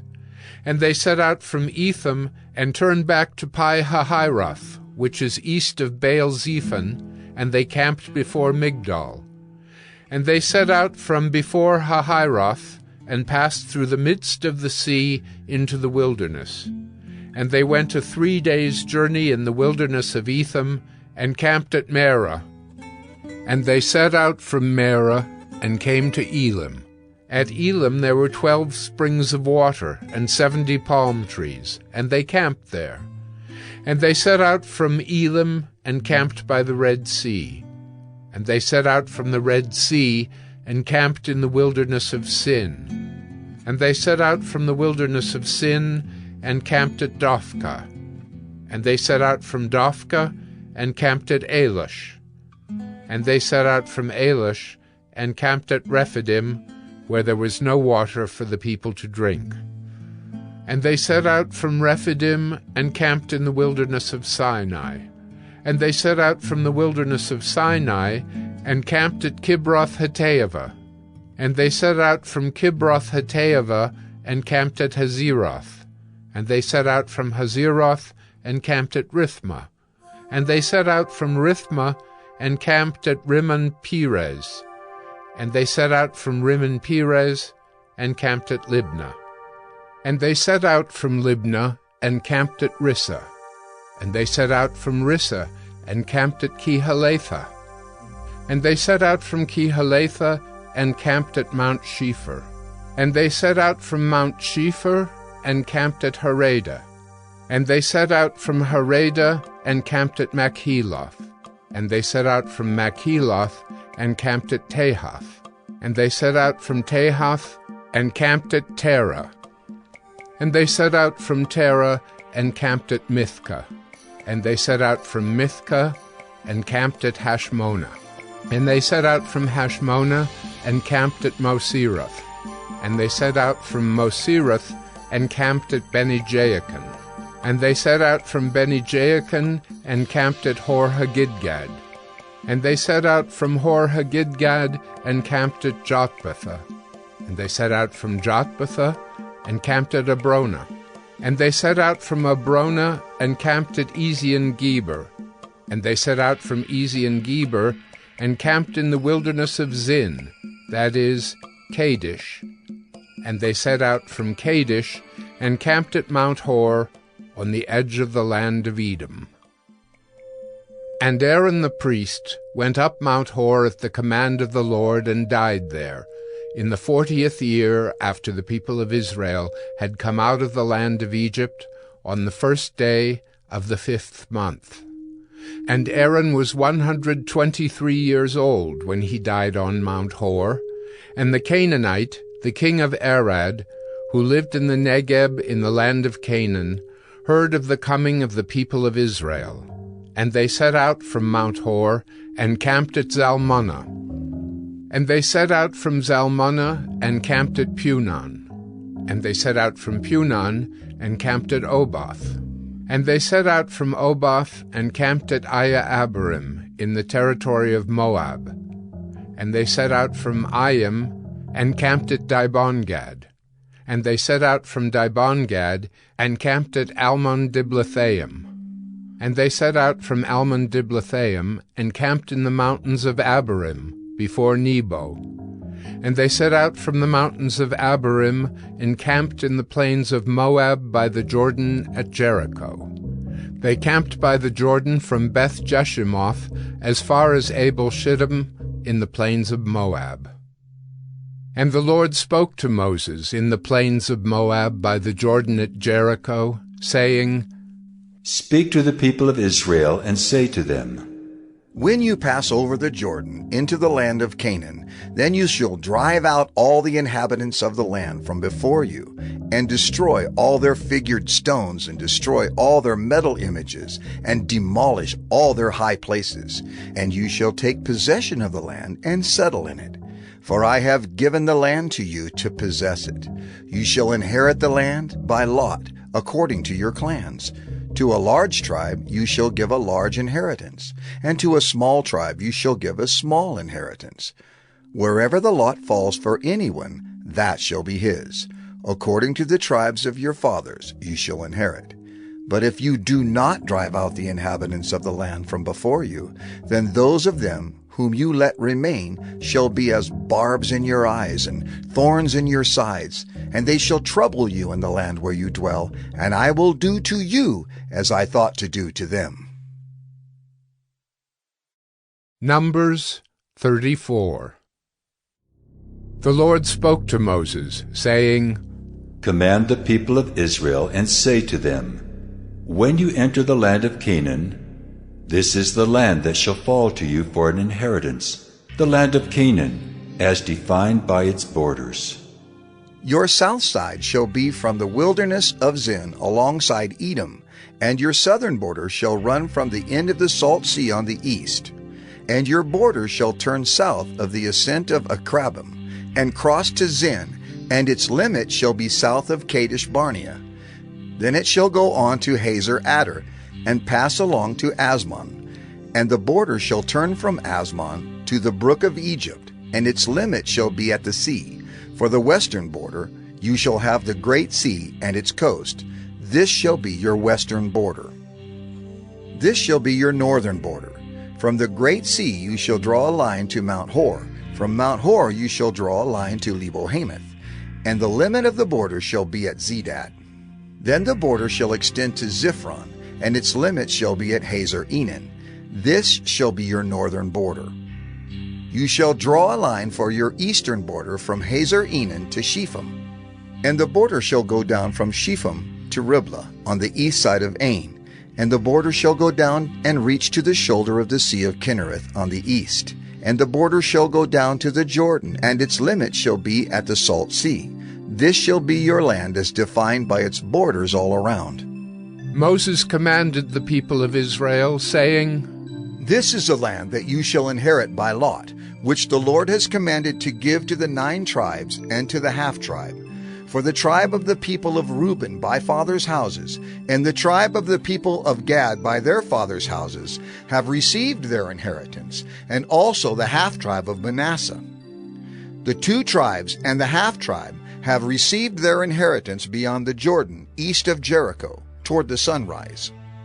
The Lord spoke to Moses, saying, These are the names of the men who shall divide the land to you for inheritance: Eleazar the priest, and Joshua the son of Nun.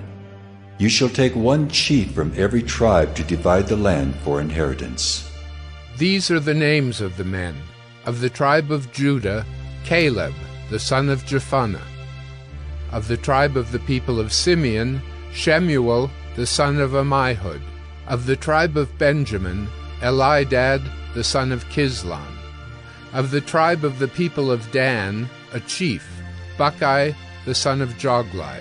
Of the people of Joseph, of the tribe of the people of Manasseh, a chief, Haniel the son of Ephod.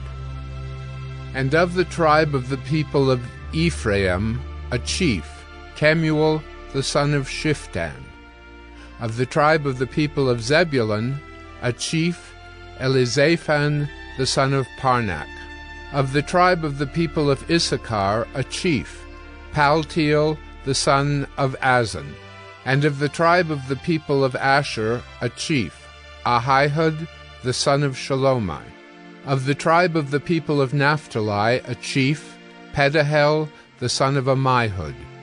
These are the men whom the Lord commanded to divide the inheritance for the people of Israel in the land of Canaan.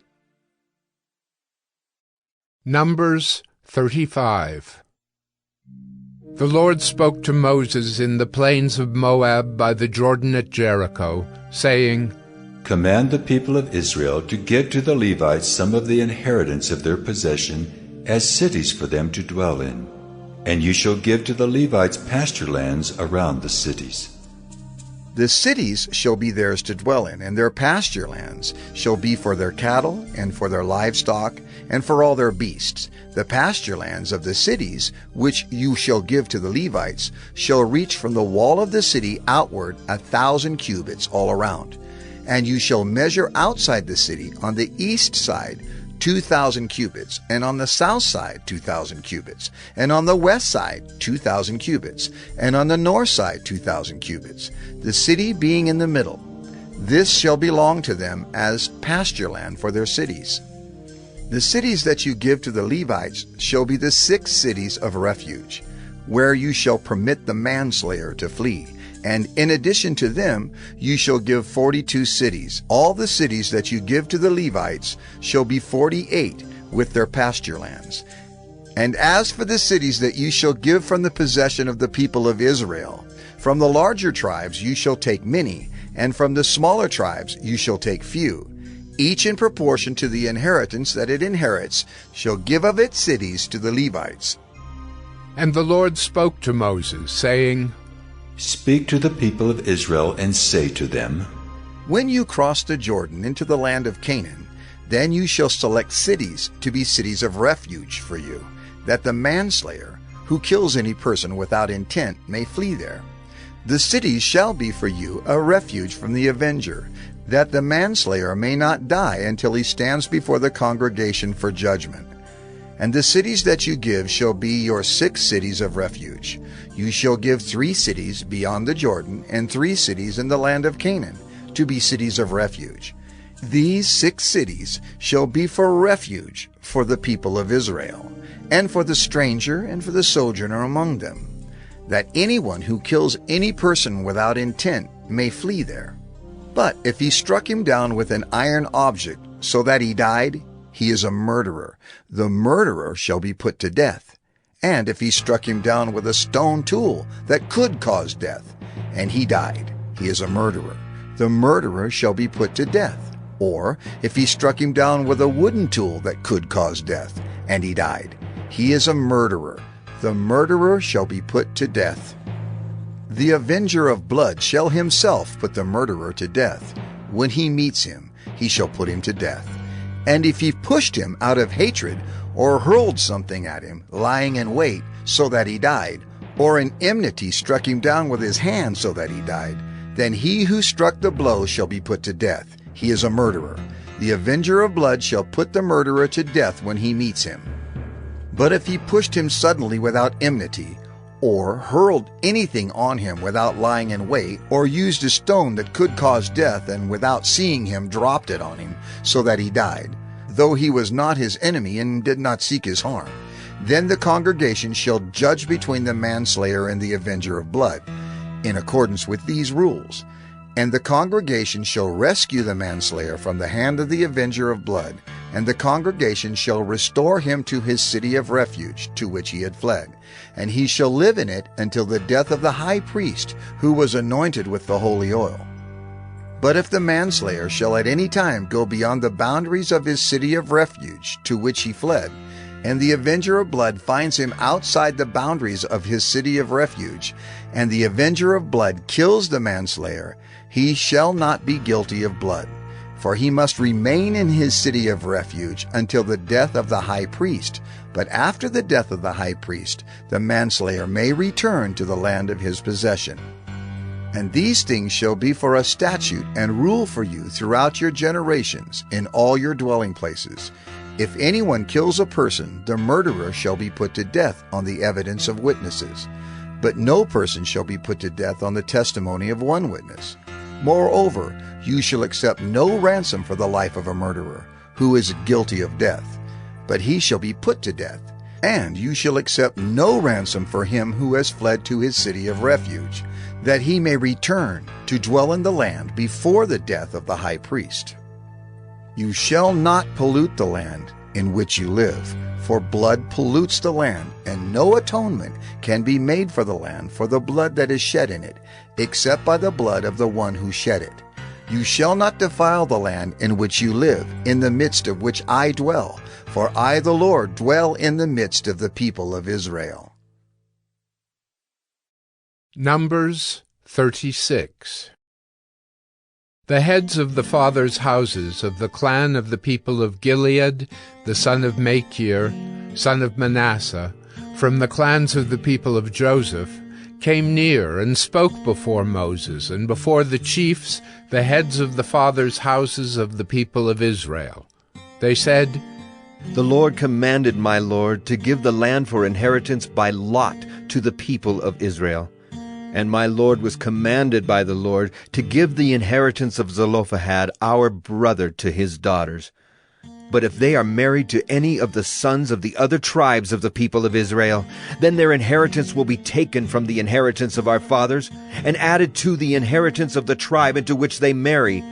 So it will be taken away from the lot of our inheritance. And when the Jubilee of the people of Israel comes, then their inheritance will be added to the inheritance of the tribe into which they marry, and their inheritance will be taken from the inheritance of the tribe of our fathers. And Moses commanded the people of Israel according to the word of the Lord, saying, The tribe of the people of Joseph is right. This is what the Lord commands concerning the daughters of Zelophehad. Let them marry whom they think best. Only they shall marry within the clan of the tribe of their father.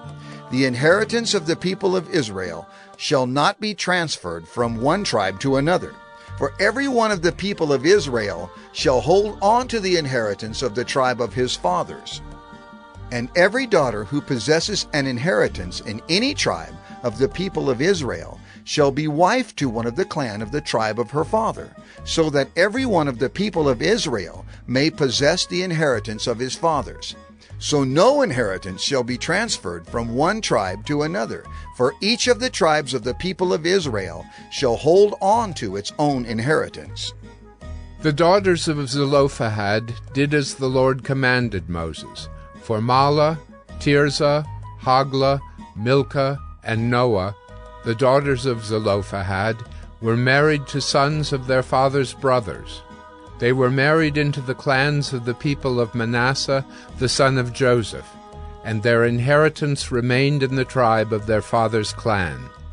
These are the commandments and the rules that the Lord commanded through Moses to the people of Israel in the plains of Moab by the Jordan at Jericho.